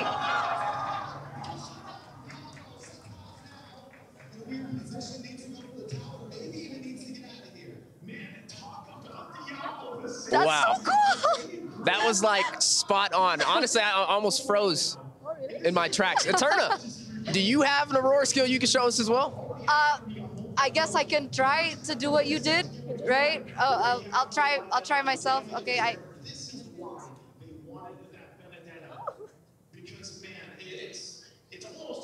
Was that close? It's close enough. Thank you so much. Yeah, I was frozen in my tracks with that one as well. Thank you so much, Keiko, spending your time with us today. Amazing outfit. I definitely got to get some cosplay tips from you guys. Enjoy the show. Shout out to your favorite teams, and let's continue that strive for MSC 2024. Shout out to Keiko. Shout out to Aurora. Now, let me tell you guys, us on the panel, we have practice for this. We know how to be like Aurora, and you guys don't even need to see us, all right? You guys just need to hear us. 3, 2, 1, with a crown, fool. And there you go. We just did the passive. Thank you. You guys don't even need to see it. You guys just know. With a crown, fool. With a crown, fool. It happens. It happens. Every single time, most people kind of forget what our passive is. Same goes for Nana even most of the time. But I think it's time we go into the draft. And once again, the fact that NIP Flash is going to be on that blue side, it feels like they've got something going for them because blue side has been, well, I would say a little bit better than red. Ruby as the first ban. That's interesting. You can see the reaction coming up from SRG. They laughed, essentially. You know, but like, yeah, they feel Yums now. I feel like this might be Yum's second pick, the Cho. Yeah. Right? I mean, look at him. He's excited for sure. I think he's like, thank goodness you banned it, because if not, I have to use it again. I mean, the fact that they're banning out the Ling, this could also open up the opportunities for maybe one of the dangerous gold laners to come out. Maybe Harith in this case, and if Harith comes out, I'm expecting Yums to play something along the lines of Kaja. If we do see the Roger come out, then it's anybody's guess at this point. Yeah, that's why the red side is so good, because you kind of can dictate this. Because, for example, the Ling and the Ruby being banned by NIP Flash, that threatens the potential Harith and the Roger, which they can also control. Because now, I don't know if NIP Flash should be giving up the Louis, because it kind of feels like SRG, what they are going to do is to open Harith, Roger, and Louis. Then they get 2 out of those 2 good heroes, which is going to happen right now. So this Angela ban from NIP Flash, that's difficult to... that's a desperation ban from NIP Flash, I feel like. I mean, I don't know. Personally, for me, I feel like the Angela ban, especially when you're on the blue side, I don't think it's the greatest idea in the world. And for the most part of it, we need to start thinking about enablers, right? At the same time, it always is more beneficial to be able to like counter pick it on the red side rather than having to first pick it on blue. But at the same time, I do agree with you. I think that the Loyi kind of really diverts the way that NIP Flash has to play the earlier stages of the game before they get flanked out of nowhere. Won't be surprised if both Roger and I mean the 3 will be both open. That's Harith, Roger, and Louis. And they are the Martis. Interesting. Oh yeah, that's it, right? Roger, Harith, Louis are open. So NIP Flash, they're gonna get one of those 3, and then SRG will get 2 of the better picks. You know, that's pretty smart, actually. That's genius. It's genius. That's like Albert Einstein level. Yeah. Man, okay, maybe too much. I mean, considering that like a majority of the players are already a prodigy in their own role, I would say that even the coaches honestly deserve it as well. Okay, so there is an argument though that you can pick up the Cho already in this case, like maybe Cho Harith for Louis, Cho Louis. Yeah, but Louis Harith is scary. True. And then you're just playing the Rogers, which you don't want to be in that spot. That's gonna be very difficult. I think the next best thing for SRG, maybe pick up the Valentina early, so that's like Valentina Harith that they can take. And now we got to look at a game fact here. SRG boasts a lower control rate of 80.7%, second only to TLPH 81.5% and MSC 2024, which is a pretty impressive number to consider. Harith, Valentina. So they don't even want the Louis. Yep. Interesting. I mean, this is one of the few times that Valentina actually makes it through through the ban system, right? Most of the time, blue side has been consistently getting rid of it from, well, from playoff stage. Even from groups, we were seeing a couple. She was like banned out, what, 73% of the time? Yeah. Do you want? I think you want to go Cho now if you're NIP Flash. Take it away. Benedetta as well. Benedetta, yeah. Cho Benedetta, probably for NIP Flash. Apart from that, what else do you take? Do you even pick up the Minotaur just so they can support your Roger? But then the Valentina though. Exactly. Actually, at this rate, so they pick up the Farsa instead. I love it actually. Yeah, I think I'm fine with this as well. I can agree that at least with the Farsa, you kind of, well, even though it's not as good as a Minotaur per se, at least it definitely forces Harith to really think about when he drops down that Zaman Force and whether or not he can close the distance in time. Okay, this is probably Hayabusa for SRG. I am hoping that it will be Hayabusa, but at the same time, the Yu Zhong is such a good pick for SRG. Counters the Farsa, counters the Roger in many ways. I agree. They can also go for the Grok as well, just to have the classics. Honestly, that's true. And again, Nolan is up there as well. Sakai's can use that. I don't think it's a third pickable kind of hero, but Fanny, though. Casters, you guys are watching Valentina, Harif, as well as Fanny as the opener for Selangor Giants. How does this make you guys feel? Hey, I saw that Fanny locked in, and I was fist pumping here, man. I like to see it, especially now that SRG's at match point. What a way to go out in style here if they are able to sweep. I like the Fanny, but I would like to see a game 4, possibly 5. So we'll see. I like NIP's draft. I think the Roger take was very clean in the beginning. No Lu Yi picked from either side or band is still very, very crazy for me. And there's the dang? I mean, it's a Diablo special, man. It's a Diablo special. I mean, to be fair, Diablo is notorious for having some off picks, and also when it comes down to damage dealers too. No, remember, it was Diablo on the Badang that 1v1 the Fanny. Mm-hmm. Right? Oh, the clip? Yeah. Yeah. That happened. That was lore accurate. Yeah. That was lore accurate. But with that being said, right, it does mean that the EXP lane is still pretty up in the air. They're getting rid of a lot of the standards here, but I think maybe just getting rid of the Benedetta is probably a good idea just to kind of limit down the pool. Yeah.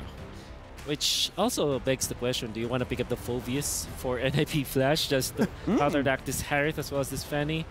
And the Valentina, honestly. Yeah, because of the double dash too. Yeah. I mean, there's so many good ults to steal already within that first phase. Yeah. I mean, I feel like for NIP Flash, they just need to make sure that Cortese's Feathered Airstrike, he's able to scale and most likely is able to get all of his shots out. Oh, the Minzitar. Oh, of course. Oh, very good. You know what? Smart. Very, very smart. Very smart. Honestly, right now, Caster is looking at the bans here, banning out the Badam, banning out the Minzitar, banning out the Terizla, a lot of EXP bans. How, like, do you guys think this is a good idea? Yeah, I think it's what'd you say earlier? Albert Einstein smart. It's around that area it's of IQ. Diggy smart. Yeah, that works too. I'm wondering at last ban though, you know, from NIP Flash. I think, especially with the Cho pick here, assuming it's going to go in the hands of JPL, man. After what we saw from Game 1, this is almost a step-up game for JPL in order to get them to another game to extend the series, I feel like. Yeah, I think they took the right measures to give JPL a decent game this time, taking out the Ruby, taking out some of those obstacles that have been in his way so far. So, I mean, NIP, now that they're on the ropes, this is their last shot, so they're going to have to feel comfortable with this. And I think at the very least, for NIP Flash, there's no other good bans. Just stick to the standards here, right? Get rid of the Grok. They knew that the Arlet is eventually going to get let through. Yeah. I think we're left with Yuzhong and Guinevere, I feel like, will be the last 2 picks here for NIP Flash. Apart from that, an outlier may be, of course, the Benedetta should be considered by NIP Flash. An outlier may be Glue, actually, which was traditionally picked against Harith and the Fanny. Not at the same time, though, because you only can counter one of them at a given point in time. So that could be an outlier. But if you're NIP Flash, you're playing elimination game, you pick up Benedetta and Guinevere so that you at least get your best heroes. I'm wondering whether or not NIP Flash is considering maybe we should like peel it back, right? Because we already have 2 dedicated cores. Yep, the Baxia is already in. The Khalid! The classics, baby! Dude, Diablo has a lot in his pocket, man. Yeah. Whew. I don't know if that actually... Give a bit more reaction, Wolf's like, woo, woo, Yeah, I know. I mean, like, I'm very excited, but how does it kill anyone at this point? I think it's just with the right mindset. Not with this mindset, obviously. Yeah. Not with my mindset. Oh, man. You need a Diablo mindset to kill people with this Khalid, man. Yeah. It's lore accurate that Khalid fought against Valentina in the MSC song and he won. That's I didn't think of it that way, actually. That's true, right? Even the caster is like, yeah, that's true. I think you go Paquito now for SRG. I think Paquito's not that bad here, but at the end of the day, yeah, you still have the Arlet. It was flexible. Yeah, with that being said, thank you very much, analysts, for the breakdown. Casters, we got the Sky Prince on the Fanny, and we got the Singaporean Devil with the Khalid. How are we feeling? We're throwing it over to you guys. Well, I'm pretty sure we're feeling pretty good about it. It's a lineup that I would say is going to bring a lot to this game, Trex. What do you feel about it? I think NIP brings an aggressive early game possibility here. You have the Khalid. Yes, it can't really exactly kill anyone like Wolf said, but what it can do is if you try to invade early on, if you bring that EXP, you try to steal purples away from this Fanny, you have some ways to do that. The Cho and the Khalid do give an answer to try to take a lot from that Fanny. Well, one thing's for sure, too. It can be lore accurate, like LaFell said, but it's twice now that the Giants have overcome and triumphed the Ninjas in Pajamas, and twice has the Sky Prince vanquished the King of the Underworld. Can NIP Flash extend this series further, or will they bow out of the mid-season cup? We'll find out here once again as rotations get started. Look at this early aggression already. It's going to force Stormy out. I told you. That's what you. I mean, that's what you do, man. He's got some of the biggest. Wait a second. Is this a? No, it is an EXP. Oh. Just for a second, I saw him in the middle. I was like, is this like a? Oh, Sakai goes down. JPL, first blood, baby. That's huge. We said JPL NIP. step up. Step up, JPL. What does he do? Steps up. He steps up. Gets first blood against this guy Prince. He pulled up. He manned up. He did. But now Diablo having a little trouble. Yeah, well, and he's a level down. I was gonna say he kind of had to sacrifice a little bit of that to go and put that kind of pressure on slowing down Sakai. So I still feel like mission accomplished there for NIP Flash at this point in the game. Still very early on. A lot of concussive blasts, by the way, you know, from this lineup here that we're seeing from NIP Flash. So they really want to go ahead and use that to push. Here we go. 82 unique heroes already for MSC 2024. Cram has to flicker out. Ooh, Curtiz able to use a flicker. Diablo might not be able to get away so cleanly. Goes down Sakai's, able to get some revenge. JPL gets a knock up, but dances back. It's 1-1 right now. All right. I love the point from Innocent, by the way, after that all happened, because, you know, that's the thing. You give a lot to deal with Sakai's early on, but then he goes and gets himself a kill. So that kind of negates what that early pressure did. It might have slowed him down a little bit, but he's able to go ahead and get a kill, start to build up here. Sakai's also just uses Retribution. He's got 20 seconds left, 5 seconds left for Turtle. NIP could try to rush this Turtle with JPL finally having some freedom to dance around in the enemy jungle. It's going to give NIP a little bit more vision. It's going to give him a little bit more space to play around. Feathered Airstrike does come down. Yume's brought down to about 20%. Oh, Sakai's, though, deletes him. Curtiz gone. All for the price of a Turtle. 1-1? 1-1? 1-1? I would say, you know, this is better for Sakai's, though. On a Fanny, you want this. And now they're going to force JPL out. This is the coverage he needs. He makes the calls, guys, come on. I need backup here. I got to secure my purple buff to be able to go ahead and pop off on this Fanny. Ooh, Stormy with the IMU. Clean getaway. Yeah, great escape there. But all of this, once again, the game plan for SRG is to allow Sakai's to get what he needs on the Fanny. Meanwhile, on the other lanes, it's just, you know, go ahead and farm up, do your thing. And so as we look at the items fall into place, the first items aren't locked in just yet, but you got those boots now coming there. In part of this, too, you have arcane boots here for Curtiz. I think the guys on the panelist stand talked about the Farsa pick, how part of that, it's going to be a Feathered Airstrike battle. I mean, let's be honest. So we did see Stormy go ahead and get out there with the Khalid ultimate, but most of this is going to be Feathered Airstrike for Feathered Airstrike. Who's able to pump out enough damage early on for then Sakai's to sweep in. But, two, you can see this. The focus is on Innocent. He might have to, he should be okay. Feathered Airstrike going to be used. Innocent able to drop Spawn's Force, going to get knocked up from the Way of the Dragon, taking out Vanex, able to get the kill. Sakai shows up a little bit late to the part, but still finds Vanex. Hades now with the response, a lot of damage onto Stormy. JPL there to help out. Unable to get the knock up with the Shumpo, with the Chi Kondo. It's 1-for-1 right now, gold laner for gold laner. Good trading going on here. Like you mentioned, too, for the gold laners, that's kind of what they have to deal with what can happen with both the lineups here from both NIP Flash and SRG is sandwiching in under the turret. That can happen time and time again. Again, we're talking about Hades being on this Baksha. Rotation's going to be great. JPL has the Way of the Dragon available now at this point with the Flicker. So at this point, before this turtle comes up, you might want to start looking for a pick. Purple buff's going to go ahead and be secured here by Sakai, is always having Yumes there by his side now to go ahead and make sure he gets that. This might be one of the first, oh, hold on, bottom. Innocent once again, a beautiful kick, but in comes Sakai's to help out. Unable to get enough damage. Vanex trying to get the outplay. He's dancing. He's playing, and Sakai's has to run. Look at the health bars, but it's still not enough. But wait a second, Raging Sandstorm to help respond against that Minoan's Fury, but Hades still goes down. Oh, that's got to be frustrating. I mean, even with the few kills that he's got himself, he couldn't cap out on those at the bottom lane. But again, relying on the team here, SRG, this is what they do. They're all stars on this team. Oh, final slash going to be used. Cram, I don't think he can get the kill, but Stormy. Oh, God. Diablo able to use the flicker. Can he get the dance back? They're dancing. Diablo, though, able to get the first kill. The spin falls down. Stormy able to get the kill. But now Vanix finds Humes. Feathered Airstrike to zone them all the way, and a turtle goes over to NIP. They are trading blow for blow right now. Are they going to be a Cram? Ooh, the Hal. He finds him in the bush. Ooh, finds him in the bush just like that. There's just so much trading going on here. First, we have the exchange, the team fights up top. That was for the turtle. Now you have that bottom tier 1 going down. That's secured now for SRG. So objectively, you know, they're trading across the map, really trying to snowball once again the lineup here. Stormy also still sitting on the 2 kills, hasn't gone down yet, is going to be scaling up pretty well. Once we also get a look at the items on what they're going here, the build path.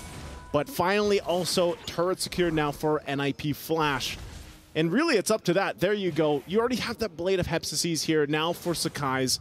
You have also the Starlium Scythe now online for Innocent. And meanwhile, you know, on the other side, it's just you got the wings. You don't have too much defense just yet across the board. And I think part of that too is what build path does Diablo go on at this Khalid? We haven't seen it in a while, but we know that it can actually pump out quite a bit of damage. A little bit of fun fact, Hades has the most unique heroes, that being 9 among all junglers. Well, Sekai's is number 2 with 6 unique heroes. NIP, man, I mean, both these teams really, we've seen so much variety from both of them. JPL, though, able to get the way of the dragon, connects. A lot of damage coming down for that airstrike to continue. Cram falls to Diablo. Sekai's, though, trying to get a lot of damage. Already used the cutthroat, but dances through, finds Diablo, Innocent, able to get the kill with his Zaman's force. Hades now trying to zone them away, create some space, 1-for-1 once again. 1-for-1. It's going to be a constant back and forth. Vanix is going to go in. And they get a second. Vanix does get delayed here. He's looking for the Lycan Pounce. He's looking for a few more shots, but Humes able to pull him away. Oh, man. Stormy actually able to escape that, too. They still might fight this, though. Trex. Sakai's goes in. They just keep going. Sekai's uses the cut throw, unable to get the full kill. Vanix finds a shot, but it's a trade. Killing spree, shut down, mega kill. Vanix falls. It's 2-for-1, though. NIP comes out on top. Talk about a battle between these two. Even though it's match point for SRG, NIP Flash does not want it to end in a sweep, and they are showing it here with their spirit of fighting onward. And now if they can go ahead and secure themselves this 3rd turtle of the game, they're going to be off to a great start once again to lead into that objective once the Lord's up. Sakai's has to get his purple buff, so that's just going to be a turtle now for NIP Flash. Great, again, great momentum in their favor here. Ooh, he kicks him the wrong way. Yeah, the power of the flicker, you know? Sakai's though into the backside, gets a lot of damage on it, Curteezy. But we're starting to see the damage fade just a little bit. Look at JPL, though, dancing through 4 members, takes a final slash to the face. Hume's able to get them. No one's free, does not connect, but JPL still goes down. Stormy with the IMU Sandstorm, trying to lock on to somebody. But look at Sekai's, man. He's playing these lanes so well. Yeah, he's playing these lanes well. Also, again, fighting for these buffs. Really, Cram just trying to put some pressure there. Feathered Airstrike going to be dropped down. Sekai's trying to lock on to Diablo this time. Diablo gets under the tower. Gets the heal back. Curteezy there now. Get a nice stun onto Cram. Vanix, wolf form, looking for a target. NIP decides not to fully engage. I feel like this game has just been a constant battle. You know, it's constant skirmishes, constant fights here. You love to see it. Also, once again, Conceal going to be used. JPL? It doesn't stop. Big kick, way of the dragon. Humes goes down. Innocent now on the run. Zaman's force drops. He can't engage. All right.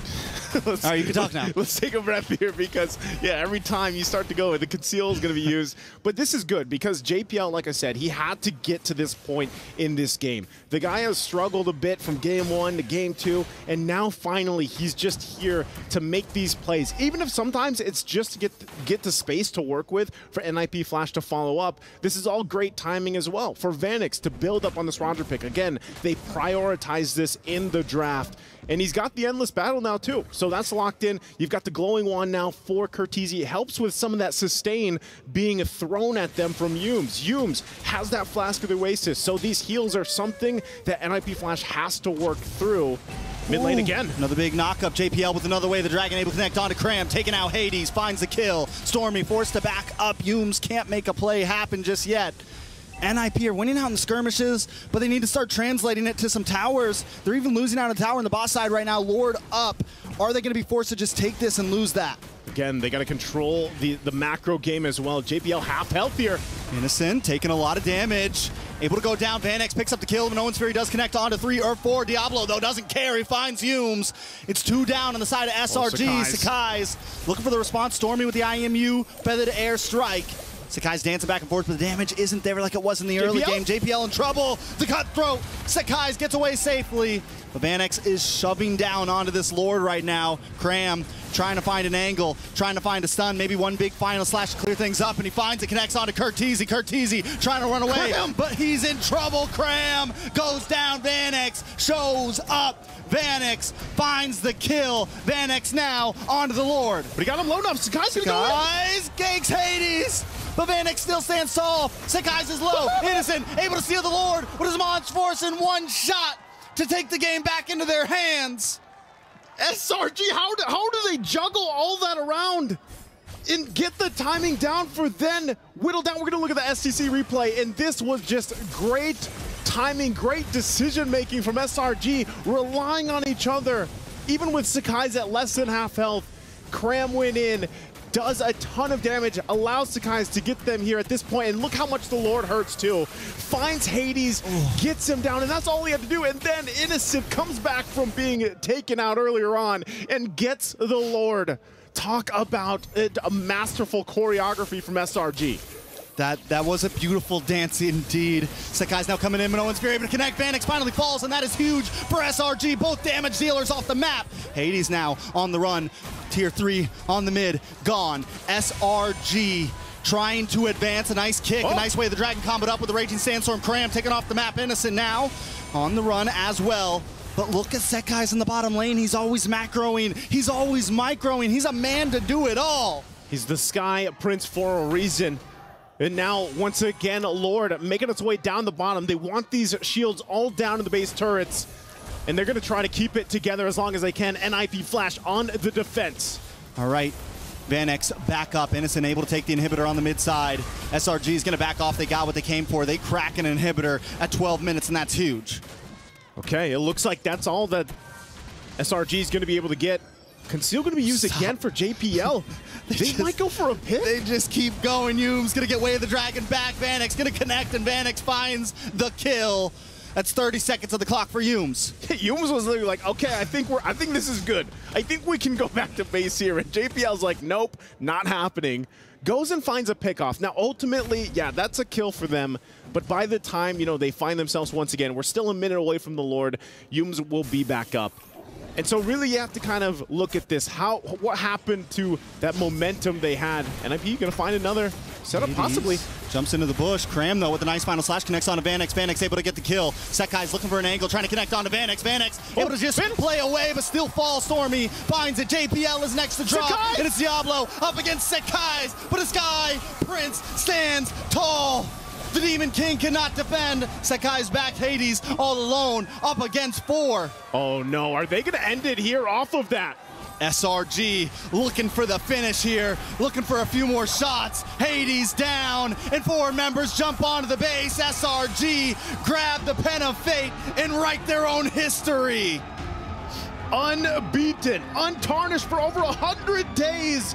They are poised to conquer the causeway and etch their names in history as they advance to the grand finals. The Giants prove themselves true giants here. Titans. I guess the rumbling is here.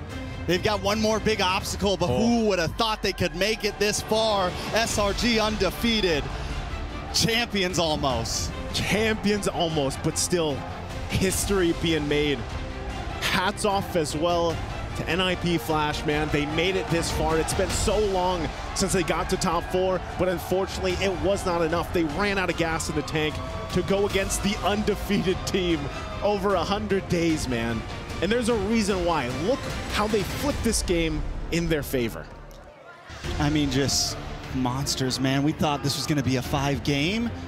SRG shows up in 3-0's NIP Flash, guaranteeing Malaysia at least a #2 worldwide, at least a #2 region. I mean, and they've had rough years so far. Look how far they've come. Just amazing to see, again, the journey of both these teams, what they've accomplished, where they've been. The drafts here, this has to be both of these teams' favorite drafts I've seen so far up to this point. Again, bringing us to a record high of unique heroes utilized as well. And again, it's just, they got one more giant ahead of them to deal with, and that's the defending world champions, Falcons AP Bren. At this point, seeing this, who knows what tomorrow's going to be. Maybe they can do it. Again, I'm Nisu. This is Trex on Desk. We're going to go ahead and throw it over to the stage to give it to our hosts and hear from our winners, SRG. The Selangor Red Giants remain undefeated and have made it to the Grand Finals. And now we are joined by Innocent as he has now paved the way to the Grand Finals. Congratulations on winning the best of 5. Ang lupet, you were so great. You helped Selangor Red Giants advance to the Grand Finals. You've made history for the first time in Malaysia. There's a Grand Finalist in an international tournament, undefeated for 106 days. What does this victory mean for you and for Selangor Red Giants? I think this will help us from our upcoming game tomorrow because this is a good momentum. Good momentum, for sure, with a sweep. Oh yeah, I mean 3-0 and now making it to the Grand Finals. I mean, look, people and the community have been dubbing your run as Prime Malaysia. What are your thoughts on that?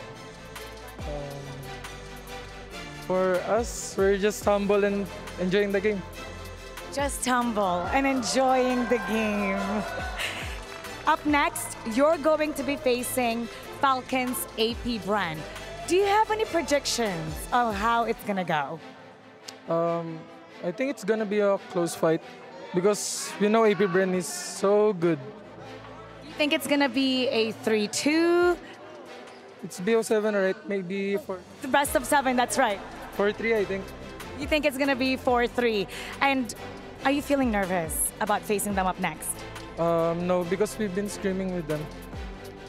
Very confident. I mean, yeah, they're doing all the preparation they can. And so far with the 3-0 sweep, you guys look like you're more than ready. And now I believe we are ready to present the key of NIP Flash to Innocent and to the Selangor Red Giants after their victory and taking the next step to the Grand Finals of MSC 2024 here at MSC. How do you feel now that you are holding the key of your opponent and you've taken your step to the next stage of the tournament? I don't know what to say, but I think we will put them on our trophy if we win. Congratulations. Job well done. Once again, a big round of applause to Selangor Red Giants. Undefeated. Now we're looking forward to the next best of 7 series. We'll see you tomorrow for the Grand Finals. And to break it down for you, we're going to head on over to our panel.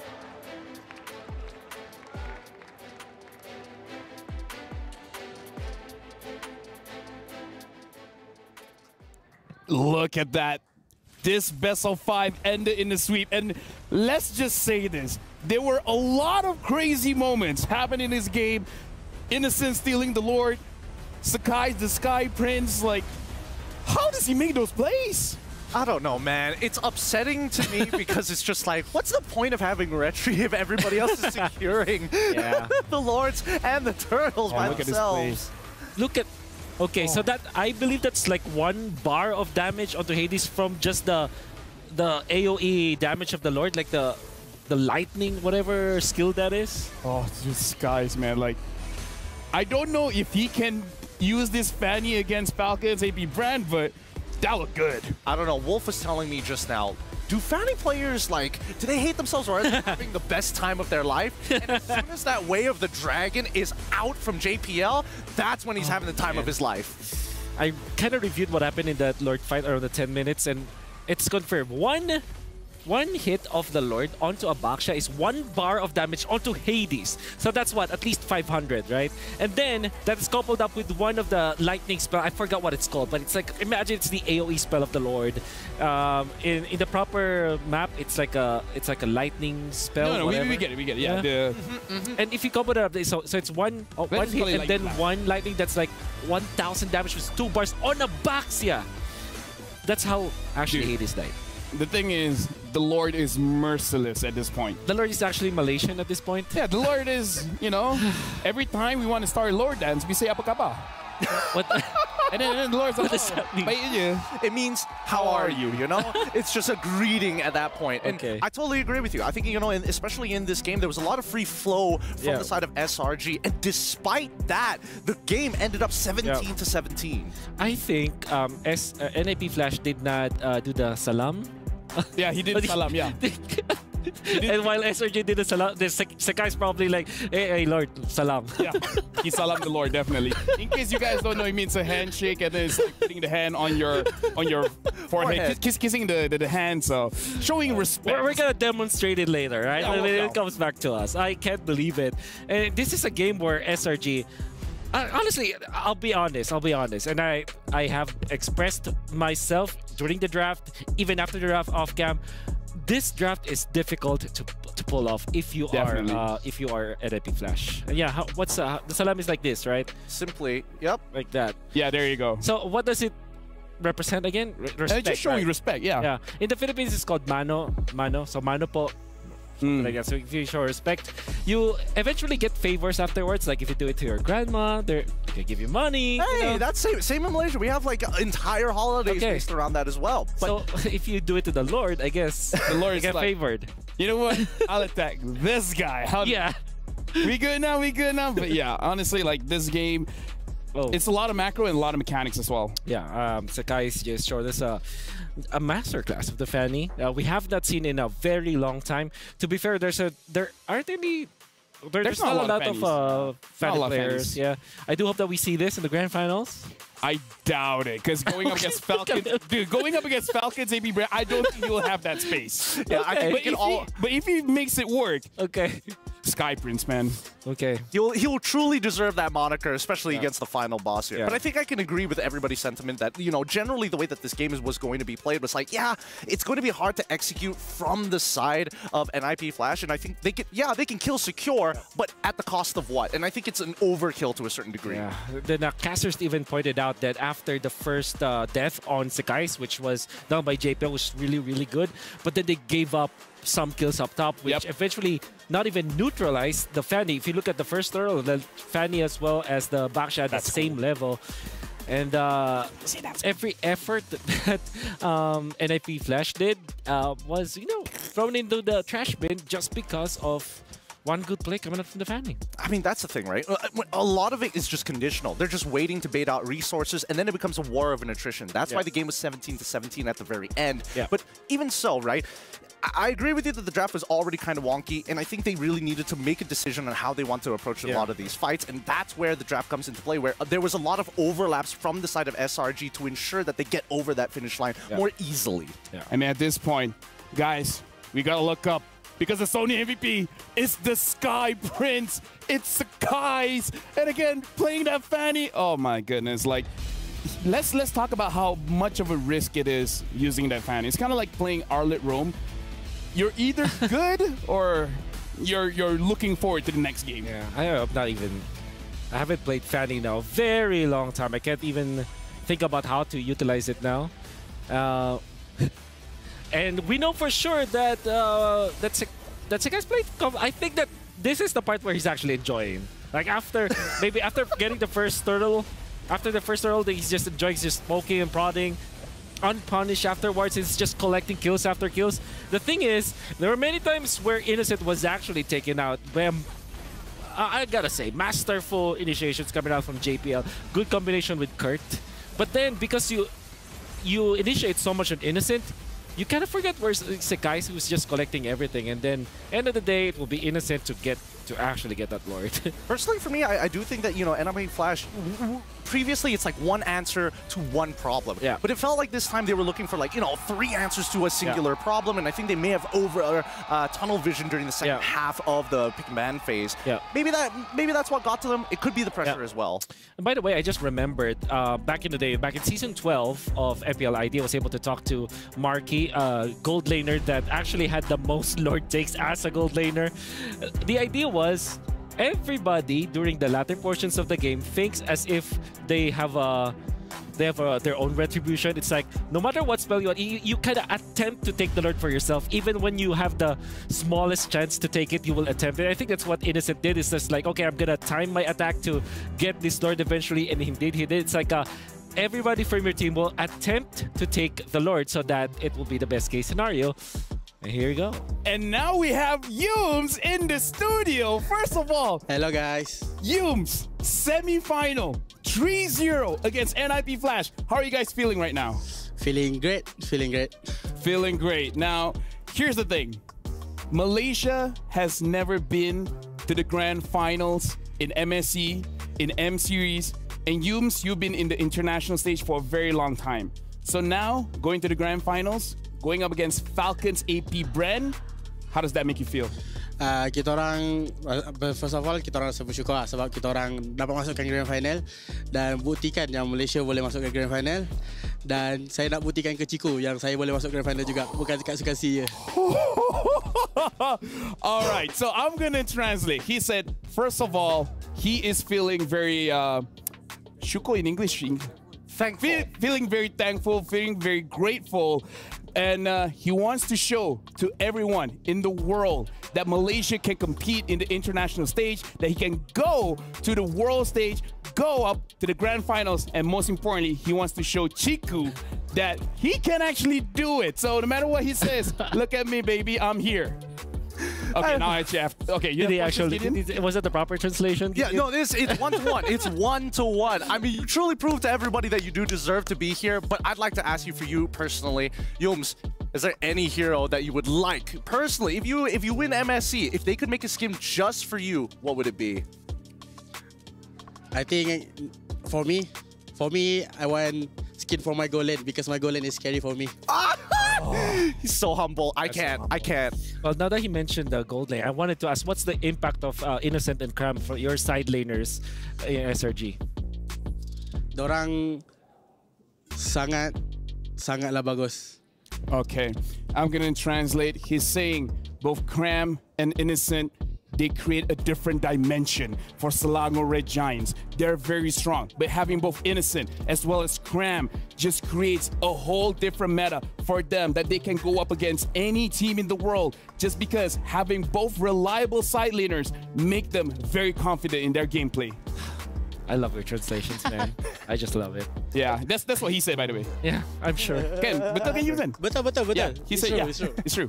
I'm sure. Honestly, Yums, I'm curious to know, right? After, NIP Flash took down the homeboys, for you playing against NIP Flash, what was it like? Are they just like kind of wild, or is it pretty standard for you? I think it's pretty standard for us because we already fight with them in MPL before MPL. Yeah, we already scrim with them. Yeah. So Yums, I have to ask. You guys know grand finals, Selangor Giants going up against Falcons AP Brand. You guys have maybe less than 24 hours to prepare to go up against Falcons AP Brand. So after this interview, going back with the team, how are you guys going to prepare for tomorrow? Okay, actually just now it's just a scrim. So we already prepare ourselves for AP Brand. Okay, so the semi-finals is just a scrim, guys. They're preparing for Falcons AP Brand. It's practically faster than a scrim because the scrim is like 4 games. This one is streamed. So this is a recorded scrim. Yeah. Wait, hold on. First of all, Yums, how come you don't have these types of conversations during MPL MY? Why now are you feeling so good about yourself, so expressive? Yeah. Sebab saya rasa nak bercakap. Yum said he feels very comfortable with the boys here. He really likes Gideon LaFell as well as Wolf. Now, he's feeling himself very, very well because he said during all those times he didn't feel like talking. But now, going to the grand finals, it's his time to talk. So just imagine if he wins the grand finals, he won't stop talking. All right, but for real, against Falcon AP Brand, is there anyone that you guys are worried about? I think Kyle TZ. Kyle TZ, huh? Because his hero pool. Yeah, his hero pool is definitely huge. And we got to look at the STC play predictions. Let's see what the audience said about this match. 68% said Selangor Red Giants, 32% said NIP Flash. Yums, how do you feel looking at the audience prediction? The audience is true. The audience is smart. Yeah, smart. Yeah, the audience is very, very clever. But again, even our analyst was talking about it, saying Selangor Red Giants is looking pretty good for this one. Now, Innocent said tomorrow might go all 7 games, 4-3. Yeah. Now, let's gauge your confidence from 0 to 10. Going up against Falcons AP Brand, again, they haven't lost a single series. You guys have not lost a single match as well in 106 days. Going up against Falcons AP Brand, can you keep your win streak? We will do anything to protect our undefeated. Okay. They will do everything that they can to keep their win streak. With that being said, you know the key NIP Flash gave to Innocent? You ready to watch it getting crushed? You want to see it getting crushed? All right, since he wants to see it, let's see the key crushing.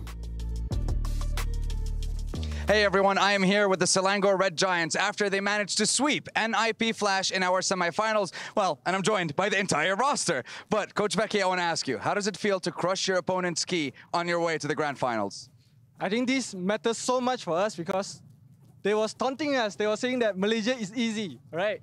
They destroy homeboys, but today, this key crushing is with the strength and power of the entire Malaysian community. So we're going to crush you guys so hard. I like that. They managed to get their revenge. And now, if you guys wouldn't mind, it is time to crush your opponent's key. Innocent, if you don't mind doing the honors. This, ladies and gentlemen, is the ceremony that happens every single time a team is eliminated from the tournament. Every single time a team's journey comes to an end. Let's go. 5 tons of pressure continuing to weigh on the golden key that represents a team's journey throughout the Esports World Cup. Brutal, brutal. Absolutely brutal indeed. And that right there is quite a lot of pressure. Oh, he wants to completely crush it. Okay. That seems like revenge served in the best way possible for the representatives from Malaysia. Doesn't look so easy now, does it? No, I don't think so.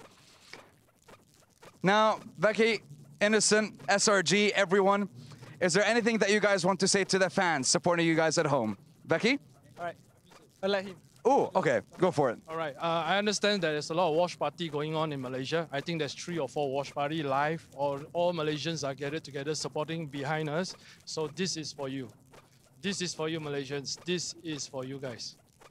You heard it here, everyone. This is for you, everyone back home supporting SRG and supporting them on their journey. As now, they've made it to the grand finals, and they will be facing Falcons AP Bren for the title of MSC 2024 champions. Let's head on over to the studio to break down what happened with our sweep. Take it away, everyone. So, Yums, I know my hair is like this, but I gotta ask, what happened to Gorgeous hair? I don't know. You don't know. But anyways, how does it feel watching NIP Flash's key getting crushed? So fun. So I just can't wait for crush another key. Oh, he wants to crush another key. And with that being said, look at the camera, and do you have anything to say to all the audience watching at home? To all our fans, thank you for supporting us. Without you guys, we are nothing. All right, thank you very much, Yums, and big congratulations, and power whip. Power whip. With that being said, thank you very much to Yums, and now we're actually going to look at the bracket to really solidify what happened throughout this entire tournament. As you guys can see, it started off just a few days ago after winning 3-0 against NIP Flash. That's going to be our grand finals. It's going to be Falcons AP Bren going up against Selangor Red Giants. So it's going to be Philippines going up against Malaysia. Wolf. We're going to be working again tomorrow, Wolf. That's right. Don't know how to feel about it. Well, We don't have much choice, but we have to face it together. It's okay. No matter what, love you, man. I love you too, man. The eye contact. Oh, I forgot to ask for salam with. Oh yeah, well, I'll do it later. Yeah, we can salam you later. But either ways, that is tomorrow's schedule. The final match of the entire mid-season cup. Who's gonna be the champion? Who's gonna get their keys crushed? Oh, it's gonna be an exciting day. I hope it's not a sweep. I wonder if unless it's SRG, you know. Yeah. I wonder if the air is different during the grand finals. Honestly, it should be. Just not use the Malaysian teams getting this far. I have a question though, because we have proven that there are a lot of Filipinos in Riyadh watching. Yeah. Are there also a lot of Malaysians? Because I saw that there was actually a lot of people in the audience too today. Do you think that there are also a lot of Malaysians in here? I mean, here's the thing. Stormy has an army called Family. Stormy has a big family, and they are very supportive. Wherever he goes, they go as well. So you know, he has like a mini home advantage no matter where he goes. That's the Stormy effect. That's what, honestly, that's heartfelt. I think that it matters so much, honestly. Honest to God, this is why I watch esports. Just to see, you know, it's changing the minds and hearts of people out there. And honestly, this is something that if they want to pursue and you've got a backing like Stormy's family, it's hard not to say that he can go further and further. Speaking of backing up, you guys can catch the MLBB Women's Invitational 2024 starting on July 24th. The only all-female tournament at the Esports World Cup, featuring 12 teams from 11 different regions, breaking barriers as well as redefining esports. And Gideon, I gotta say, Malaysia going to the grand finals, we gotta capture this. As we capture moments like a pro with the 6-axis hybrid gimbal stabilizer equipped camera. Asus ROG is the official gaming phone of the MSC 2024. Speaking of which, both of you guys, one thing that I can say, you both look great. It looks like you guys have amazing skins. Speaking of amazing skins, the Soul Vessel Skin Series, Amon, Vessel of Deceit, and Hanabi, Vessel of Rage are now available. You guys have up until the 5th of August to get these awesome skins. If you're looking to get them, make sure you guys get the first draw. It's 50% off every single day, and the permanent Soul Vessel Series item is guaranteed in the first 10 times draw, so make sure you guys join in now. Do you guys have kids? No. Neither do I, but for you guys, the Youth Fair is here with incredible bonuses and exciting events. Grab multiple permanent skins for free, just like Sylvana's Classroom Charm and his painted skin, Classroom Glam. More exciting events will be revealed, so make sure you guys watch out. Speaking of which, for you guys at home, your opinion matters. Scan the QR code for the broadcast feedback survey and let us know your thoughts, because it's crazy to say, but tomorrow is the grand final, so make sure you guys let us know what you guys think. What do you guys think? All right, well, you know what? There you go. You know what this solidifies? It solidifies items. So for you guys, make sure you guys go into the game right now, because the revitalized items, honestly, it's making the game more thrilling, more fun. So make sure you guys join in the battle now and enjoy yourself, as all the pro players do in this MSC. Speaking of which, what? You're metagaming us. We're trying to foreshadow what you're trying to say, and you're still metagaming it. I mean, here's the thing. We got to keep people guessing. Don't let people know your next move.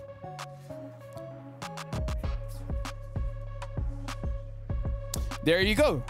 I'm pretty sure you guys didn't know what they're going to do. I don't know what they're going to do. But what I do know is we got to watch the Kadia play of the day, because this amazing sweep between SRG going up against NIP Flash, I gotta say, it's been an amazing day so far.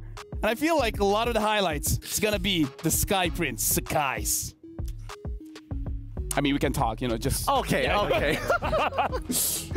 Yeah, but again, like, talk about today. I did not thought we'll be walking in to a sweep. Hey, I'm not kidding when I say that I did not foresee a sweep here. I thought that SRG will win, but not like this.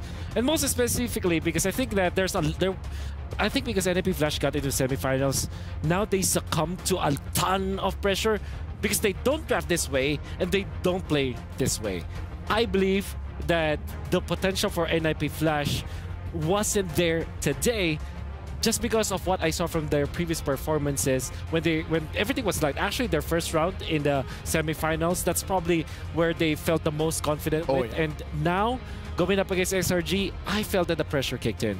I do think that the pressure plays a big part of it, but that is just the nature of competition. That is true. You only have one chance, one opportunity in these best of fives, and of course, now that we're going into the grand finals, it's going to be a true test with a best of 7. At the same time, we're going to see the full extent of the hero pool and the strategies that both of these great teams are going to pull out. Yeah. Dude, I can't wait for tomorrow. I don't know how the crowd reaction is going to be. And again, for SRG, this is the real final boss. I mean, if you want to say that you're undefeated, you're going up against a team that has beaten a lot of amazing teams. I think regardless, this is already a huge achievement for Malaysia as a region.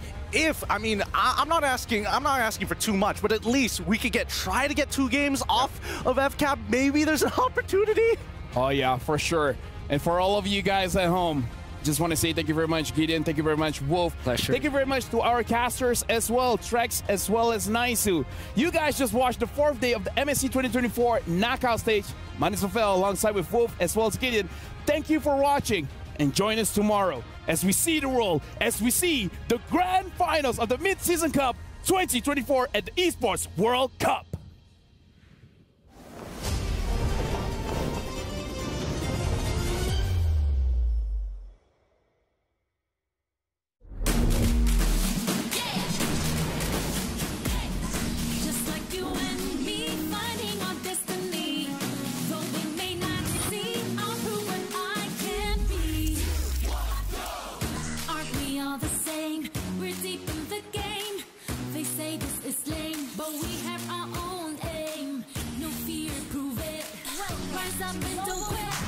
Chasing the same dream, we all are on